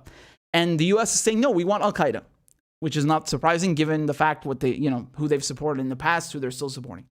And all these people who are saying, oh, the U.S. should keep occupying Afghanistan to save women. Why do they never talk about Saudi Arabia? I mean, I'm not saying that the U.S. should go and occupy Saudi Arabia either, obviously, but they only focus on countries that the U.S. is occupying, right? And bizarrely, weirdly, they are never talking about U.S. assets or allies or client states, which includes, as I said, Saudi Arabia and places like Idlib in northern Syria, which are, ruled by these Takfiri, Salafi jihadists, and isn't that weird? Because if you really cared about this issue, you would talk about it everywhere, and you would talk about it especially regarding U.S. allies, because the U.S. would have more leverage with them, right? Saudi Arabia has a special relationship with the United States. It's easier, much easier to influence Saudi Arabia, ostensibly, than it is the Taliban, right? And it's the same thing with human rights, right? They want human rights and democracy in Syria and Iran, and they call every country axis of evil because they won't bend the knee to U.S. imperialism. And when it comes to Israel killing Palestinians and treating them like dirt and like third-rate humans, not a word, right? And when it comes to the police brutality in Colombia, not a word. But then they have the time to talk about Cuba. So this proves one thing. They do not care about women's rights. They do not care about democracy. They do not care about police brutality. What they care about is maintaining U.S. hegemony and maintaining the U.S. boot on the neck of countries who will not yield to U.S. interests. And therefore, these people are fucking charlatans. They are talking out of their ass. So they are either ignorant or they are complicit. And in both cases, I mean, this is garbage. This is garbage. Not only are they lying about these countries, when they talk about Cuba or Syria, complete fucking CIA propaganda. They have no clue. They've never been to these places. They know nothing about the culture of these places. They don't speak the language. They have no connection to these places. Only source of information about Cuba, about Syria, about Iran is where? It's the TV. It's the CIA-approved state media. That's all the knowledge they have. And so they come and they talk, women's rights in so-and-so, and they talk about Afghanistan. The U.S. should not leave Afghanistan. But they never talk about Saudi Arabia, never talk about Colombia, Israel, Egypt, you name it, Turkey, nothing. Isn't this bizarre how they only focus on states that are on the axis of evil list and not on the U.S. allies side? They're just complete charlatans, honestly. So I'm not interested in this kind of garbage. Really, it's. I mean, what a pathetic argument that is. I mean, do they not realize what invasion and occupation does to women? What do you think women's rights are like when they're living under occupation? I mean, seriously, think about this. You think their lives are bettered? No, this is ridiculous. People cannot even access basic resources. They cannot even live to begin with. You understand? When you're under occupation, the infrastructure is destroyed, like in Iraq, Afghanistan, much of Syria. People do not have bread to eat. There's no running water. The infrastructure has been decimated by sanctions and by bombs. So you are saying that people should live in a state of misery, and they should live under a boot, under a military occupation, for something that they won't even get under this military occupation. And when they actually had it better, maybe in some regards before. If you look at Syria, anyone who knows Syria, who's been to Syria, if you are talking about women's rights, they're a million times better under Bashar al-Assad, under the government. In Idlib, there are no women's rights. Women's rights is a joke. This doesn't exist under the rebels and terrorists that the United States is supporting. But weirdly enough, they're not going to condemn that. They're not going to talk about that, right? And so, of course, they go and repeat the same garbage with every country, and it's just weirdly enough, it aligns with CIA foreign policy. You can't make this up. You can't make it up, really. So, again, this is why I regrettably have to tell you that even some of these, like, very well-intentioned, or people who claim to be well-intentioned, right? And progressives, whatever that means, they're brainwashed. They're completely brainwashed with CIA propaganda. They're brainwashed with state media. They're taught which countries to hate. They're taught which countries to turn a blind eye to, and then they have learned these stereotypes and this propaganda about countries where the U.S. wants the resources and the land, and it's nothing to do with human rights or something.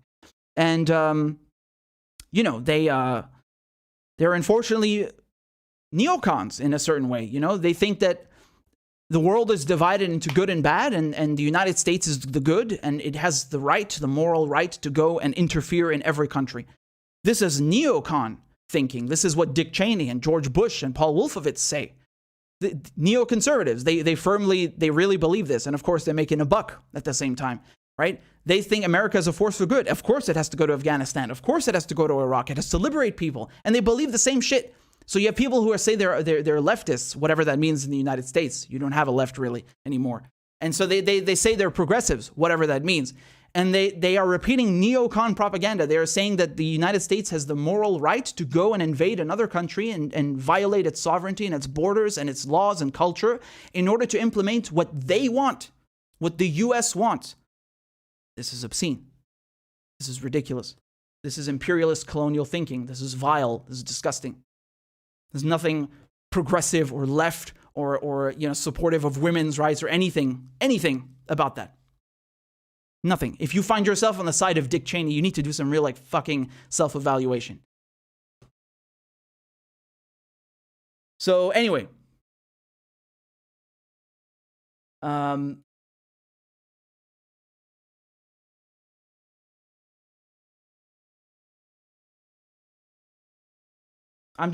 refreshing your comments.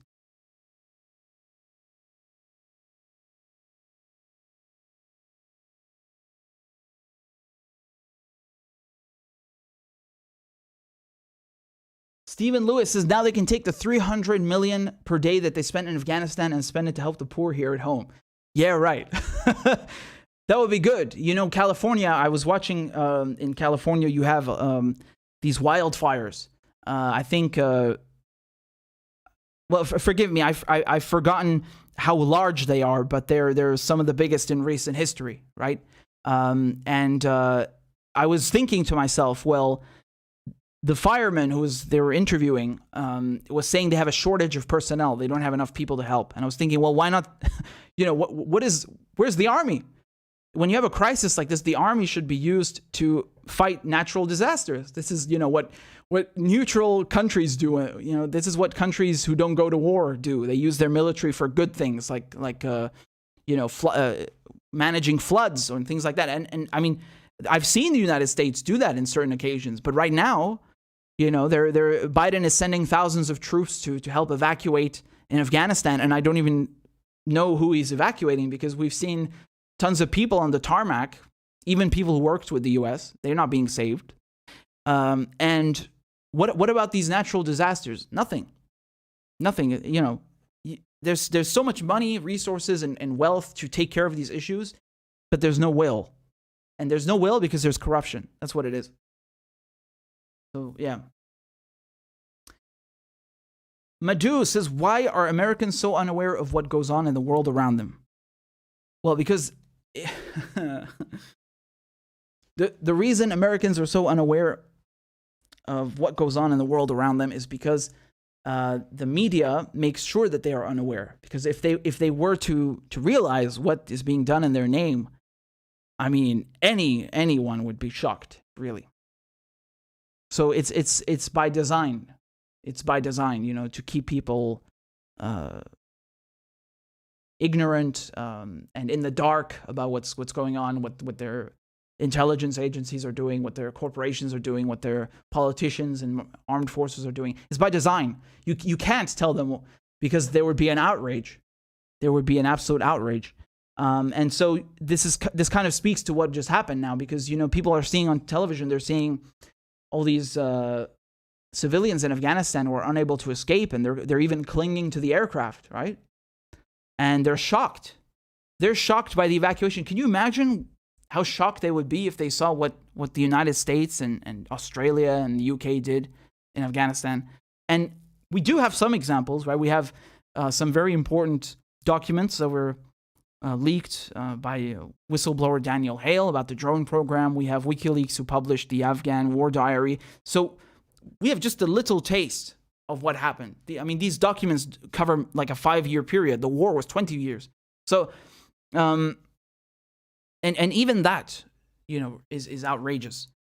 And I think people forget also what Australia and the UK did. You know, Australia, Great Britain, they happily invaded Iraq and especially Afghanistan together with the United States and as part of this war on terror. And I covered some of the war crimes. It's so bad. I mean, I think if I told you, I mean, I don't know if YouTube would allow me to tell you, but I've covered it before on television. I covered it for Press TV about these war crimes. You know, they had these reports that were done in the UK. They did the Northmore reports, and then in Australia they had the Brereton report, and it's just basically a bunch of reports saying, yeah, some war crimes happened, but no one's going to be prosecuted.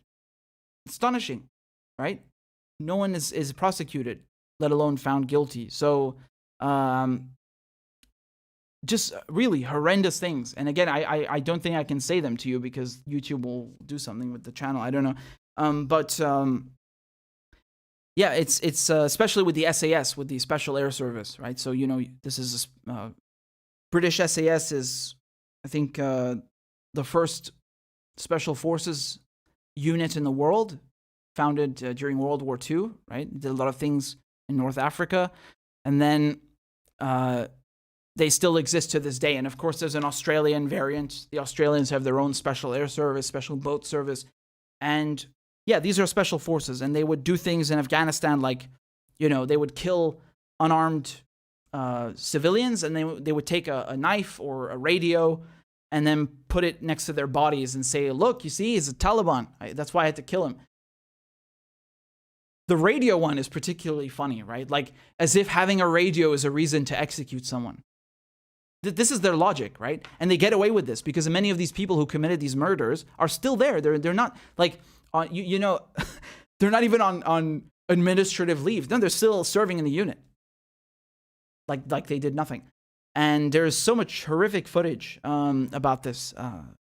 So, yeah, it's really bad. And, you know, I don't think you necessarily have to commit war crimes for an occupation to be bad. The occupation itself is bad enough. But this just shows you again that there really wasn't any accountability. There was no respect for the lives of Afghans, and they just did whatever they wanted, and this goes unpunished. And so going back to the original point is that if people found out what was happening in their name, I mean, there would be outrage. There really would. If they actually understood the full scope, if they really did, there would be outrage. And so governments can't have that, right? They can't have their people understanding what these wars actually are. So they bullshit them with like, oh, it's nation building. It's very nice, cuddly things. But it's not. It's not about that. So they keep them in the dark, right? That's why. But thank you for your tip. I appreciate it very much.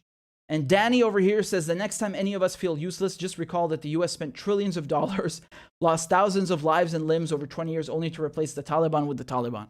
Yeah, I mean, like we said, politically speaking, yes, it was a failure. But, well, for now, we'll see what they actually, maybe they have some other strategy in place. But, you know, the trillions of dollars were spent on weapons and you know, the arms dealers, they had a lot of fun because they made a lot of money. So it wasn't a failure for them. But of course, I understand your point. I understand your point. And, you know, I think the problem is that next time when someone comes along and says, you know what, we should start a war because of so-and-so, people will not learn. They will accept it and they will believe it because, you know, the US will come up with some new threat. They'll make up some new boogeyman. And they'll say, look, this threat is so big, we have to do so-and-so. And people won't learn. They will just go along with it. And the UK will go along with it. And Australia will go along. As long as you have, you know, corporations and corruption, that, yeah, it's going to continue, unfortunately. Very unfortunately.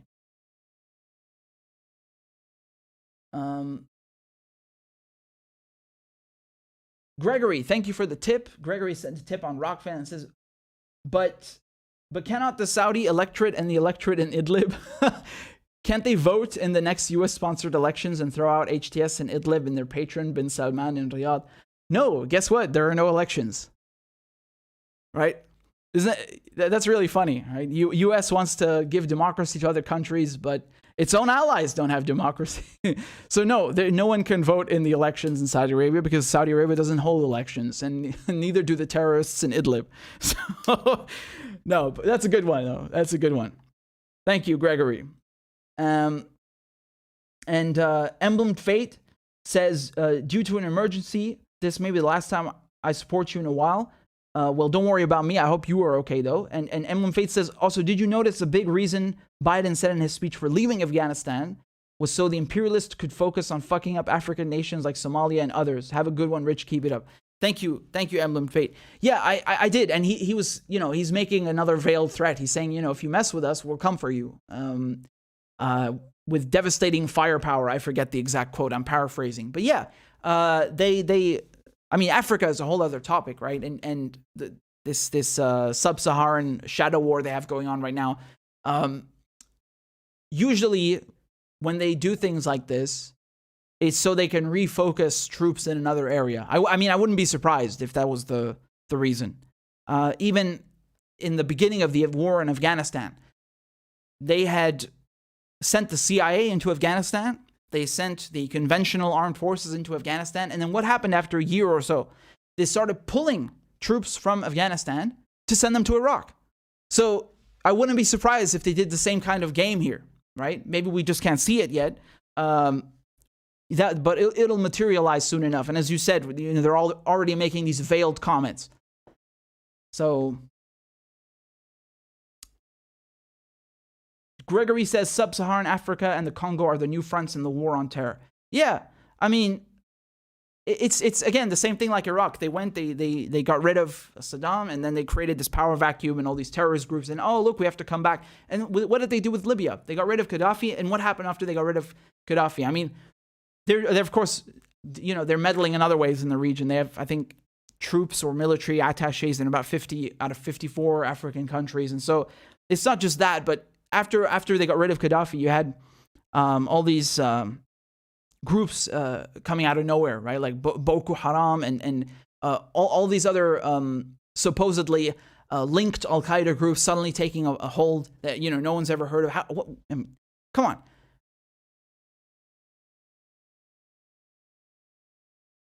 I really hope people wake up to this game, because I think even now, you know, the maximum that people will say is like, oh well, why did we go to Afghanistan? Why did we? It was all for nothing. But they still can't understand that it was for something. It was, you know, for the private sector. and it was for imperialism. They still can't, they're right at the finish line, but they just can't get over it, unfortunately. They just can't seem to get over it. So, yeah. And Stephen, so Oz Whistles says, Australia was a client state of Britain up to the mid-90s. We are everyone's poodle.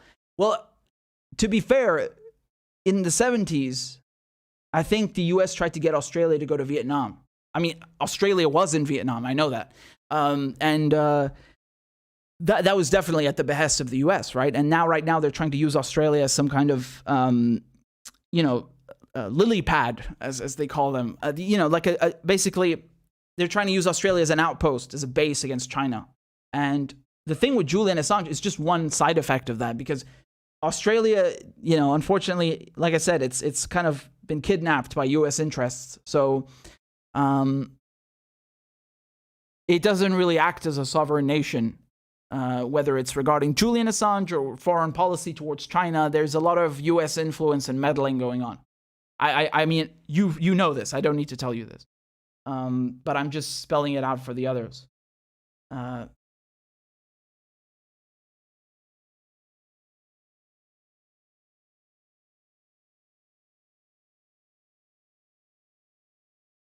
Kevon Slims says, don't care how we got out or what it's compared to, we're finally out. Well, I agree. I share your sentiment, but what I'm trying to find out is if that's true. Like I said, I don't know about the private contractors, the CIA, that's not very clear yet. Ostensibly, it would seem so, but let's wait. Let's wait and find out. I know people, they like to say, oh, well, the US empire is collapsing and stuff. Yes, okay, you can definitely make these parallels. I've made them myself, right? Like if you look at when countries leave Afghanistan, they collapse shortly after, right? Empire specifically, Soviets, British. So I mean, the thing is though, you shouldn't underestimate you shouldn't underestimate what they can do. I'm just saying. Like, don't get your hopes up or something. You shouldn't underestimate. Yeah. So,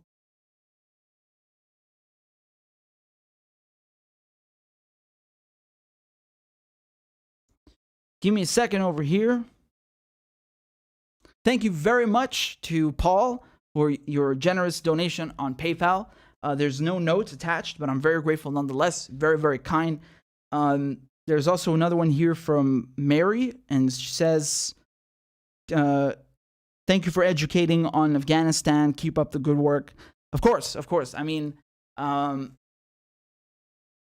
don't mention it. It's just, I hope people connect the dots, although I'm sure you guys already are. But thank you for the support, Mary. I really appreciate it. If you guys have any questions or comments, feel free to donate over here and support independent journalism. I'm just going to answer your questions from now on, do a Q&A. So that's it, basically. And these are for Venmo and CashApp and PayPal. And I'm putting all the links below. We got another one over here from Gregory. Gregory says, Sub-Saharan Africa and the Congo are the new fronts in the war on terror, with Congo earmarked as the new source for rare metals such as lithium required for mobile phones, microchips, electric cars, and a whole range of consumer goods. Absolutely. And it's not just that. It's also, I think there's coltan is the other one, right? I think it's, coltan. That's another precious, precious mineral that they use for chips, and I think is only or predominantly found in the Congo. And I mean, this is basically something that's been going on for a while, but it's not the only one. Africa has many riches. Afghanistan has many riches, mineral riches. So there's always, they're always looking for ways to exploit that. I mean, of course, there are geostrategic advantages, like we said, having the U.S. having bases on Iran's border, China's border, but it's also about material gains, right? Afghanistan is oil. It has it has large swaths of precious minerals and materials, and U.S. has had its eye on those. So the case is no different in Africa. It's been the case in Africa for hundreds of years, has it not? With colonialism. Hundreds and hundreds and hundreds of years of pillaging and plundering. And so if they would continue this, and they are continuing this, they just do it through their corporations now instead of through the state, right? So You have a lot of French companies, for example, who continue to plunder their former colonies, except instead of doing it with, the French government, they do it with French corporations.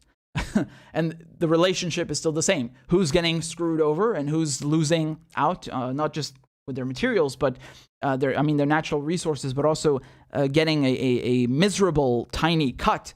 It is the local populations and countries in Africa, right? So these colonial powers are not former colonial powers. They're still exploiting their former colonies, but through other, more, let us say, less obvious, more subtle ways. So yeah, that's important to keep in mind as well. Absolutely. This is from Tamara. Tamara sent a tip on YouTube. Says, thanks, keep up the great work. Much obliged. Thank you very much. I really appreciate it. Always will. And we also got something on CashApp. This is from Andre. Andre, there's no message, but regardless, thank you very much, Andre, for the tip on CashApp. I appreciate it very much. And someone wants to be friends on Venmo. All right, well, I'll accept it afterwards. I'm not sure how to do that right now, but thank you. I appreciate that. Okay, guys, if you have any questions, shoot. Bathroom break, and I'll be right back. We're doing a Q&A.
All right, we're here.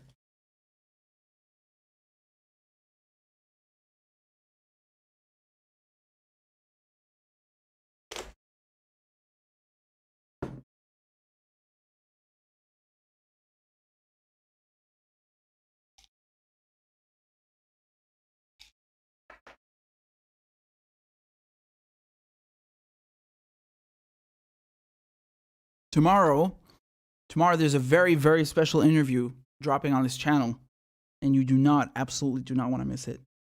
So I'm very excited to release that. I'm not going to tell you who it is, but you're going to see. And yeah, it's really cool. Looking forward to it. So let me put myself back on the screen. You guys can hear me okay, right?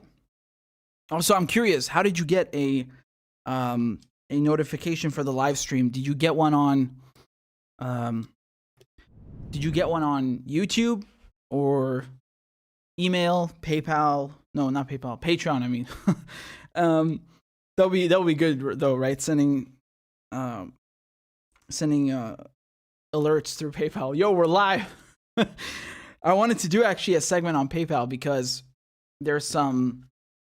Again, this is really great when you want to cover something and then you're like, well, hold on, can I cover that or am I going to get in trouble? That's censorship. That's censorship, right? And obviously, most of the time, we don't listen to that. We can't listen to that because then we can't do our jobs. So, just logistically, practically speaking, I didn't cover this topic until now, but we might as well do it because, I mean, the implications of it, the ramifications are frankly outrageous. Absolutely outrageous. So let me actually, I always love a little impromptu segment. Huh? let me pull this up for you, okay? I'm going to do this over here in the same thingamajig. Okay, so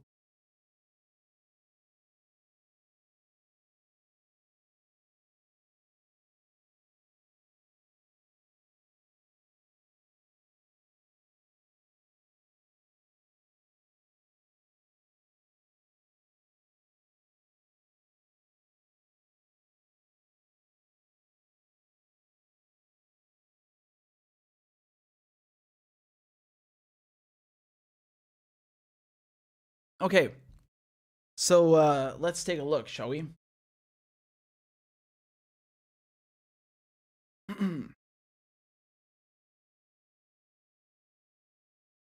So, PayPal, they have decided to join forces with, I'm just going to read you the headline. PayPal working with Anti-Defamation League on research into funding for extremist groups. Okay? And I just want to quote Glenn Greenwald on this. He said, I think this week's most overlooked is the partnership between ADL and PayPal to exclude people from using the online payment processor, a major step toward denying people not just online speech, but participation in banking, if not ADL compliant. So let's go through this. Okay? Let's go through this. They say that they want to do research aimed at exploring how extremist or hate groups are funded. And in a statement Monday, ADL said the research will look into how extremist or hate movements use financial platforms to fund their activities. Both that organization and PayPal say the result of their research will be shared within the financial industry, policymakers, and law enforcement. Quote, by identifying partners across sectors with common goals and complementary resources, we can make an even greater impact than any of us could do on our own. Okay? And that's PayPal saying that. And they're saying, as part of the initiative, PayPal and ADL will form a coalition with civil rights organizations to protect marginalized communities from extremism.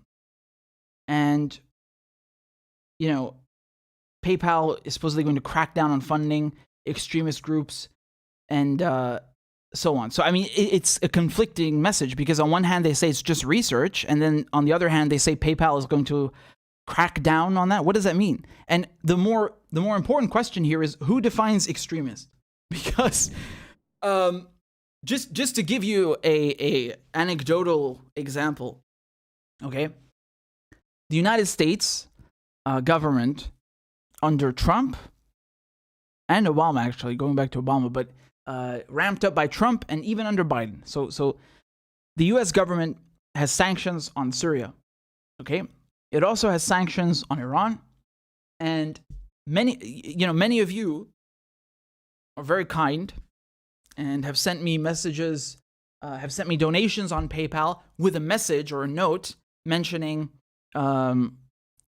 Syria, right, where I was born. And so PayPal has a filter apparently, and because some of you put Syria in the note, I'm not kidding. Like, they regularly do this. They still do this. They will take the payment aside.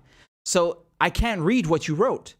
Like, they censor the note, they take the money, and they review it for a few days. Sometimes it takes over a week, 2 weeks, I don't know. And in some cases, they even just sent it back. It's like, okay, I mean, that kind of blows, but, you know. And I'm assuming, I mean, no one has confirmed this to me, but I'm assuming it's because of the sanctions, right? They think that, well, you know, we don't want people using PayPal to help people in Syria because, you know, why would, you know, they want to comply with the U.S. government. This is how sanctions work. It affects, it affects civilian populations by cutting them off from all services, banking, commercial. And so companies, other banks, even governments become afraid to deal with the targeted party. And so they will, completely cut them off and isolate themselves because they don't want to deal with it. And this is obviously, I mean, very, very contemptuous for moral reasons and ethical reasons. And why I'm telling you this is because I'm trying to explain how a measure that is, a very unfair measure, an immoral measure, unilateral sanctions are illegal. They kill people, they starve people, and it's nonetheless being used in a way that has nothing to do with the people targeted by the sanctions. I mean, of course, my cousins, I've said, who are living there, yes, but when, people are donating to support independent media and they mention Syria, and there's nothing to do with it. And nonetheless, it's getting caught in the filter, right? So another thing that happened afterwards is that PayPal and Venmo, they locked my account. They locked it because someone said Syria in a message. So not only were they taking payments, they locked it. I was like, what? And that's what it was. And then I wrote to them, and PayPal said, can you explain the word Syria? Like, what is there to explain, you heathen? What is there to explain? And when I look at this with the ADL, I mean, for those of you who are uninitiated with what the ADL is basically an organization that calls anyone who criticizes Israel anti-Semitic. That's not all they do, but they're known for that. And they do it unfairly, right? Obviously, you have people who are genuinely anti-Semitic and also criticize Israel, but most people who criticize Israel, the country, and its political, policies and laws and foreign policy, they're not anti-Semitic. They just don't like what this occupation is doing. And so they come and they call people extremists and anti-Semites. And so can you just imagine what that means? Like, if they get to decide what extremist means in this case, I mean, what does that mean? It's going to include anyone who criticizes Israel? Who knows? I just showed you how for mentioning the word Palestine or Syria or Iran, they will like take away the payments. What do you think this is going to be? Now, obviously, I don't want to fearmonger too much. I mean, they're not really elaborating on what they're going to do. In terms of extremism, I got nothing to fear. None of us have anything to fear. But according to them, if you criticize Israel, maybe you're an extremist. Who knows? Who knows? Look at what they did to Jeremy Corbyn, right? They drove him out of the Labour Party. They called him an anti-Semite because he defended Palestinians. I don't know how they use and interpret this in this context. Who knows? Does that mean journalists who cover Israel critically, they can't use PayPal? What does that mean? What does that mean? Given their sensitive filters regarding U.S. sanctions, given their blanket, chastising and maligning and unfair characterizations of people legitimately criticizing Israel as being racist. This is obviously it's not it's not a very promising joint partnership. Right. I want to just read you something else that Glenn wrote over here. He continues underneath and says, the ADL, despite the pretense of merely opposing anti-Semitism, is a very ideological group with its own extremist views. But we're moving toward a society in which large tech corporations empower liberal NGOs to dictate who can participate in civil society based on ideology. And this is very true. This is very true in many aspects, right? Because you're seeing, not just with PayPal and the ADL in this case, but, things like the Biden administration pressuring, well, we'll get to pressuring in a second. They just admitted already that they're doing it. So the Biden administration admitted it works with Facebook in order to try and ban, people it considers spreading misinformation. Again, who gets to decide what misinformation is? And if that wasn't bad enough, the state working with private corporations, what does that remind you of? Fascism. And if that wasn't bad enough, they're saying they want to deplatform people from all social media. So if you did something that they don't like on Facebook, they want to ban you from everything. They might take away, I don't know, they might take away your, who knows, man? I was trying to make a joke. Never mind. But seriously, do you see the goddamn dangers that this poses? Why this is bad when you have the government pressuring social media companies, tech companies, whether, again, Facebook or PayPal, whatever, pressuring them into banning people with, blanket accusations like misinformation. Who gets to decide what that is? Sometimes criticizing the United States, they consider misinformation. When Hunter Biden's laptop thing, the scandal happened, Biden himself and Hunter Biden never said that what was on the laptop was fake. And yet you had people in the media and the intelligence agencies rushing to say, oh my God, it's Russian disinformation. But it's not. It's genuine. Not even the Bidens are denying that. And they nonetheless said anyone who posts this misinformation, anyone who spreads this story, Russian misinformation. They even locked the New York Post account. So do you see where we're heading? I think you get the idea and why this is bad and why this is dangerous, where you have tech companies bowing to political pressure from the government and other, parties. This is really not ideal, to say the least.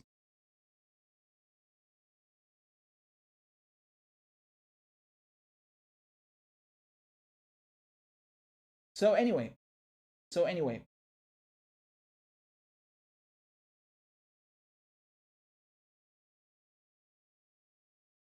John Kelly, thank you for the generous donation. Says, love your combo of righteous anger, humor, and sarcasm, love of history, and sincere humility. Would you consider covering impact on and production of disabled people like Israeli snipers blowing away Gazans? Absolutely. I mean, this is a horrific aspect of these wars. And I mean, I've talked about this, but definitely not enough, for example, about the right to return marches, which you just mentioned in 2018, 2019. Although I think, I'm sure you know, it's not limited to just that period, right? This is something where, the Israelis had some policy of basically, I forgot what the exact phrase was. I'm paraphrasing, but it was basically about breaking their bones, basically maiming people for life. And one of their politicians was famous for saying that. But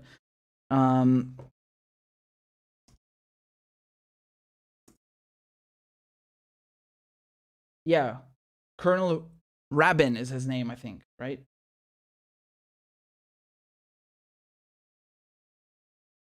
He was the former defense minister, and in 1988, he said to break the bones of Palestinians. That's what he said, right? So there is this policy, at least, at that time, they didn't hide it. And I mean, if you look at the cluster bombs also that the Americans and the British used in Iraq, which also maimed people, they have a high dud rate. And I mean, even if they didn't have a high dud rate, these weapons are just, horrific, but they leave a lot of people maimed. And so this is a very, very, sad topic, and it's not covered enough. And I think if you look also at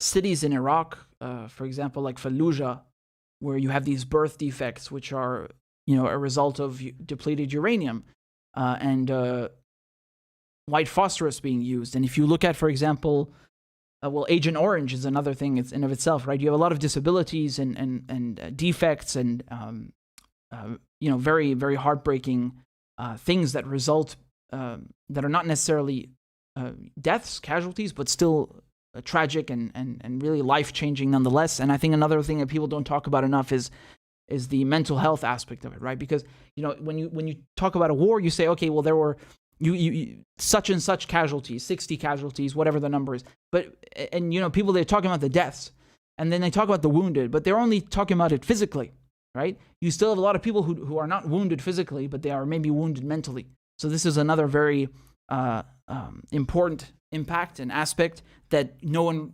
rarely talks about. And I myself, I want to endeavor to cover that more. So I thank you for reminding me and reminding us. And, I always try to bring it up in context when I can. And I think it's extremely underreported. When you talk about just Fallujah, for example, which I mentioned right now, they deny it. They say like, oh, well, this has nothing to do with depleted uranium. If you talk about the Gazan, when we talk about the right to return marches, how they were shooting Palestinians in the knees, the Israelis deny it.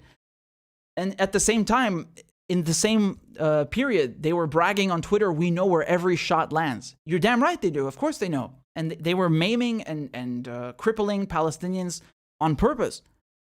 You know, so it's extremely horrific, truly.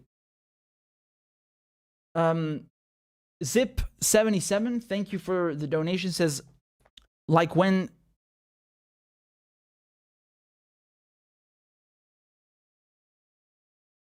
Oh, okay, so like when they said they're after the Taliban, they meant it like the Taliban takeover isn't a secret U.S. takeover. Save the people, love from fellow Syrian. I don't know what's that then.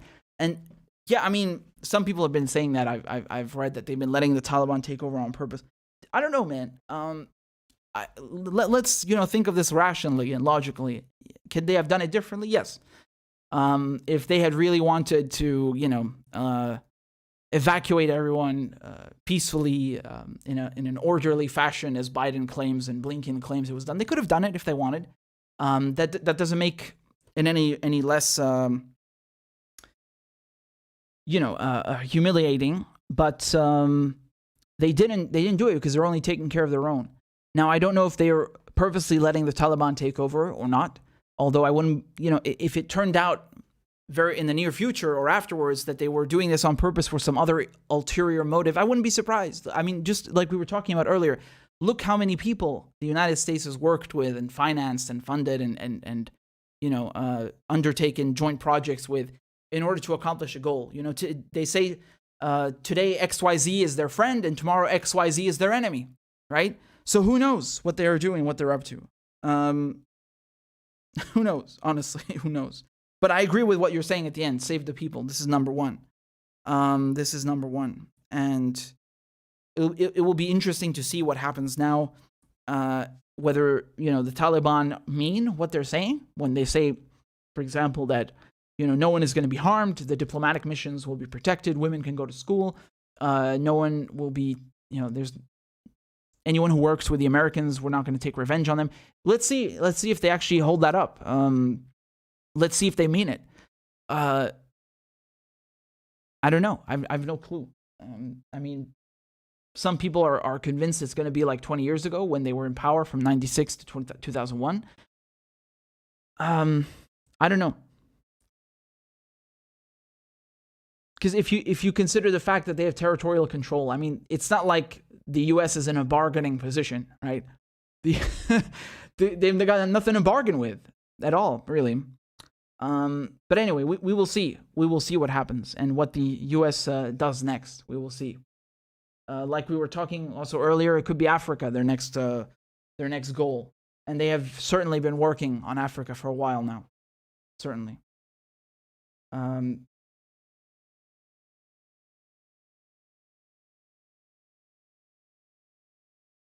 Andrea says, what is the alternative to PayPal and Venmo?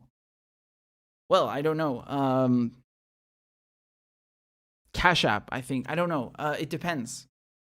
People have been donating on Rockfin because it's crypto and stuff, but I mean, I don't really understand that either. So I really don't know what the alternative is. The problem is when companies like PayPal, they have such a monopoly. And then once they have this monopoly, they go and crush other companies. Just Venmo, for example, they bought it up, right? But there are other companies, they make sure that they can't really gain a foothold, and it's on purpose, right? They become so powerful at one point that no one stands a chance, and then they leave you no alternative. And it's the same thing with the social media tech companies. They've done the same thing. Yeah, so we have something over here. This is from Zach. Zach has sent a donation on Venmo. Thank you. It says, what will China moving into Afghanistan affect on the global stage? Keep up the good work. So with China, they, like I said, they've not formally recognized the Afghan government as the Taliban as the Afghan government for the moment. Like I said, Ghani, who's fled, is usually supposed to have the vice president as the caretaker. So right now, this is what is happening. They are in talks. The Taliban is having talks with people who are in the former Afghan government, mayors, governors, and keeping some of them in place because it's just simply more efficient bureaucratically to have them continue what they were doing, right? Whether they're a mayor or working in healthcare and so on. Not everyone, but in some cases. And at the same time, as I said, they're also meeting with other countries. So I think this week they're meeting with the Russian ambassador in Kabul. And no one has recognized the Taliban yet as the government, nor the Russians, nor the Chinese or the Iranians. So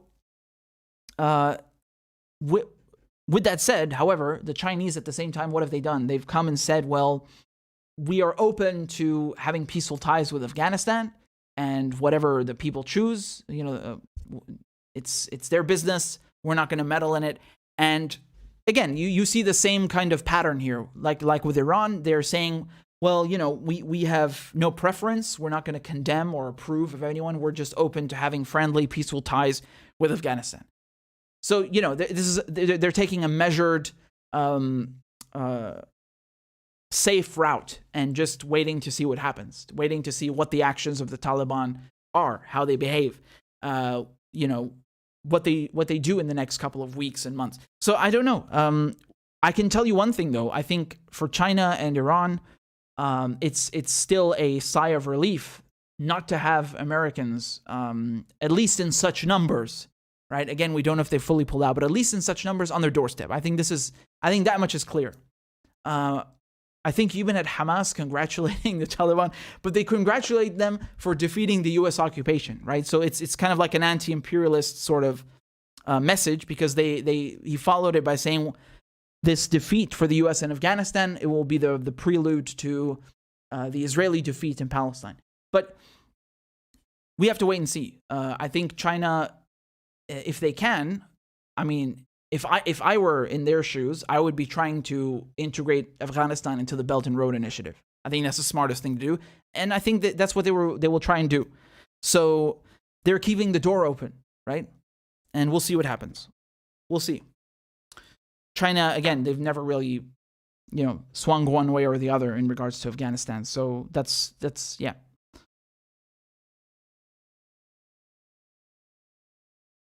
Thank you, Robert, for the PayPal donation. Robert says, is it a coincidence that the U.S. pulls out of Afghanistan shortly after Tesla announces it will no longer use cobalt in its batteries? Afghanistan has large deposits of cobalt. Oh, I didn't know that. I didn't know that Tesla said that. I don't think... Well, I think maybe Tesla is reacting to, this pullout, if we want to call it that, this withdrawal. I don't think necessarily that Tesla, that the shareholders at Tesla have that much influence, but definitely a lot of influence. I mean, if we think about Bolivia, right? Bolivia also has lithium reserves, the largest in the world. Do you remember Elon Musk is just bragging about that with Morales? He's saying, we'll coup whoever we want. Again, even if he's just joking, there's an element of truth in that, in where corporations dictate a lot of foreign policy. Not one corporation necessarily, but a conglomerate of them, and together they have and do dictate foreign policy. So you look at CIA overthrow of Mossadegh in Iran, it's about oil. You look at overthrow of Guatemalan president in '54, the year after, it's about bananas and United Fruit Corporation, right? So there's always a connection between private sector, between corporations, and the minerals, the resources in the countries that the U.S. is occupying or wants to occupy. Now, whether it's just Tesla, I don't know. But we do know that Janine Áñez, who was the interim president at the time for interim president, more like interim occupier, this U.S. puppet who took over from Morales in Bolivia, she was already meeting with foreign investors and companies and already trying to sell off the natural resources, as opposed to Morales was trying to nationalize them, right? And did. So there could be a connection. I don't know. I think before with Bolivia, there's certainly a connection. In Afghanistan, I wouldn't be surprised either. But it could be both, right? But certainly, never underestimate the relationship between private sector and foreign policy diktats. I mean, it's one and the same, really. It always has been. It always has been. They're the ones running the show. They have always been the ones running the show. Absolutely. Okay. Then excellent remark and question, though. Thank you for that. All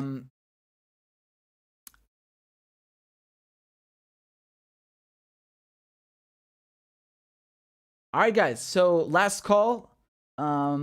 Before I sign off, I'm gonna plug the show.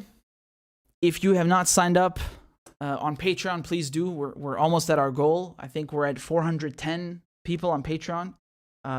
So thank you for supporting independent, anti-imperialist journalism. And the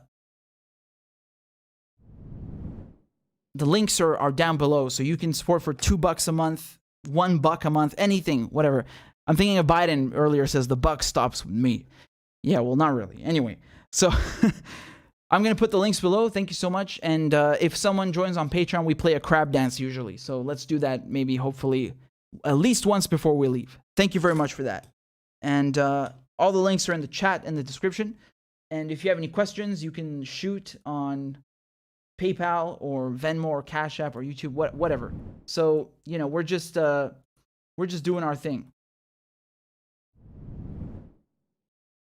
And the Telegram, the Substack, these are free. So please sign up on them so you get a notification when we go live. I don't think YouTube is notifying all of you.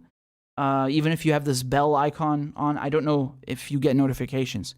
But every time I go live, I'm saying it on Substack, I'm saying it on Patreon, I'm saying it on Telegram. So to make sure you get a notification.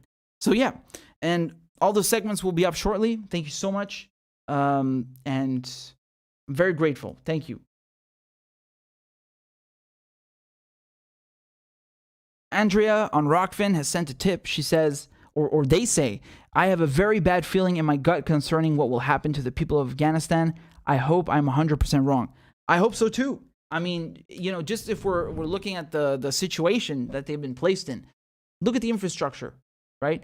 How is it that this country, which has so much mineral wealth, and you know, vast swaths of natural resources, is so poor? Why? How is this allowed to happen? Because someone else is making money. That's why it's allowed to happen.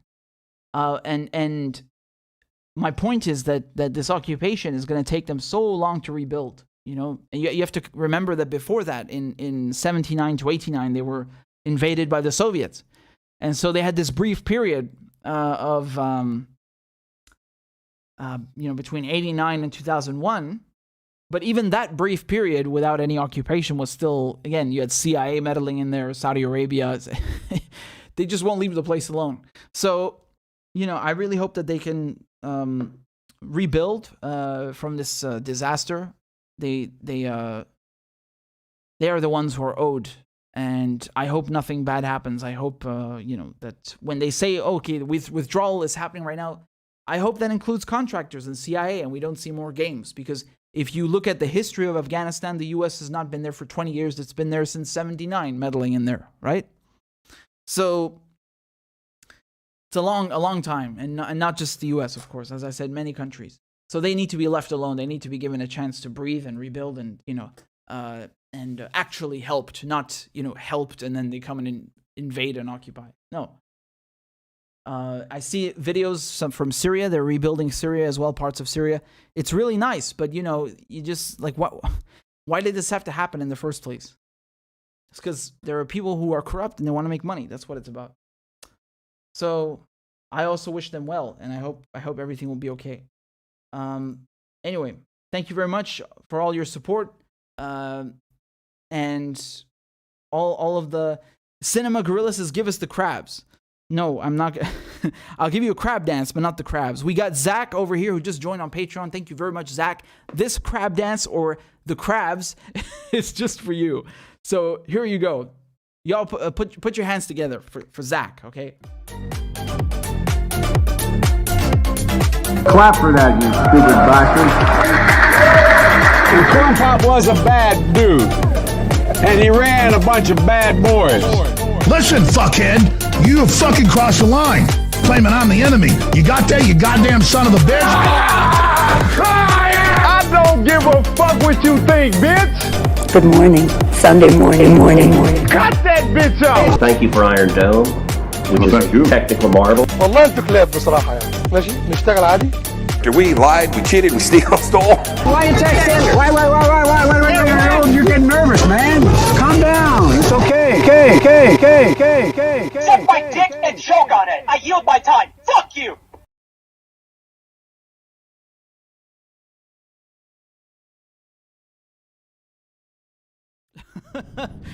Oh man, I love the new crab dance with Netanyahu who's going like, "Thank you." That was hilarious. Thank you, Zach, very much for supporting independent media. I'm very grateful. Thank you to everyone who's signing up to support the show on Patreon. The links are below. Thank you. I'll be signing off now. All the segments will be up shortly, and all the links down below if you want to support the show. Thank you very much. Okay? I'm reading all the comments with the crabs. Good morning, Sunday morning. All right, take care, guys. Masalame, bye-bye. Be good, be safe. All right, I'm out. And so is the U.S. from Afghanistan.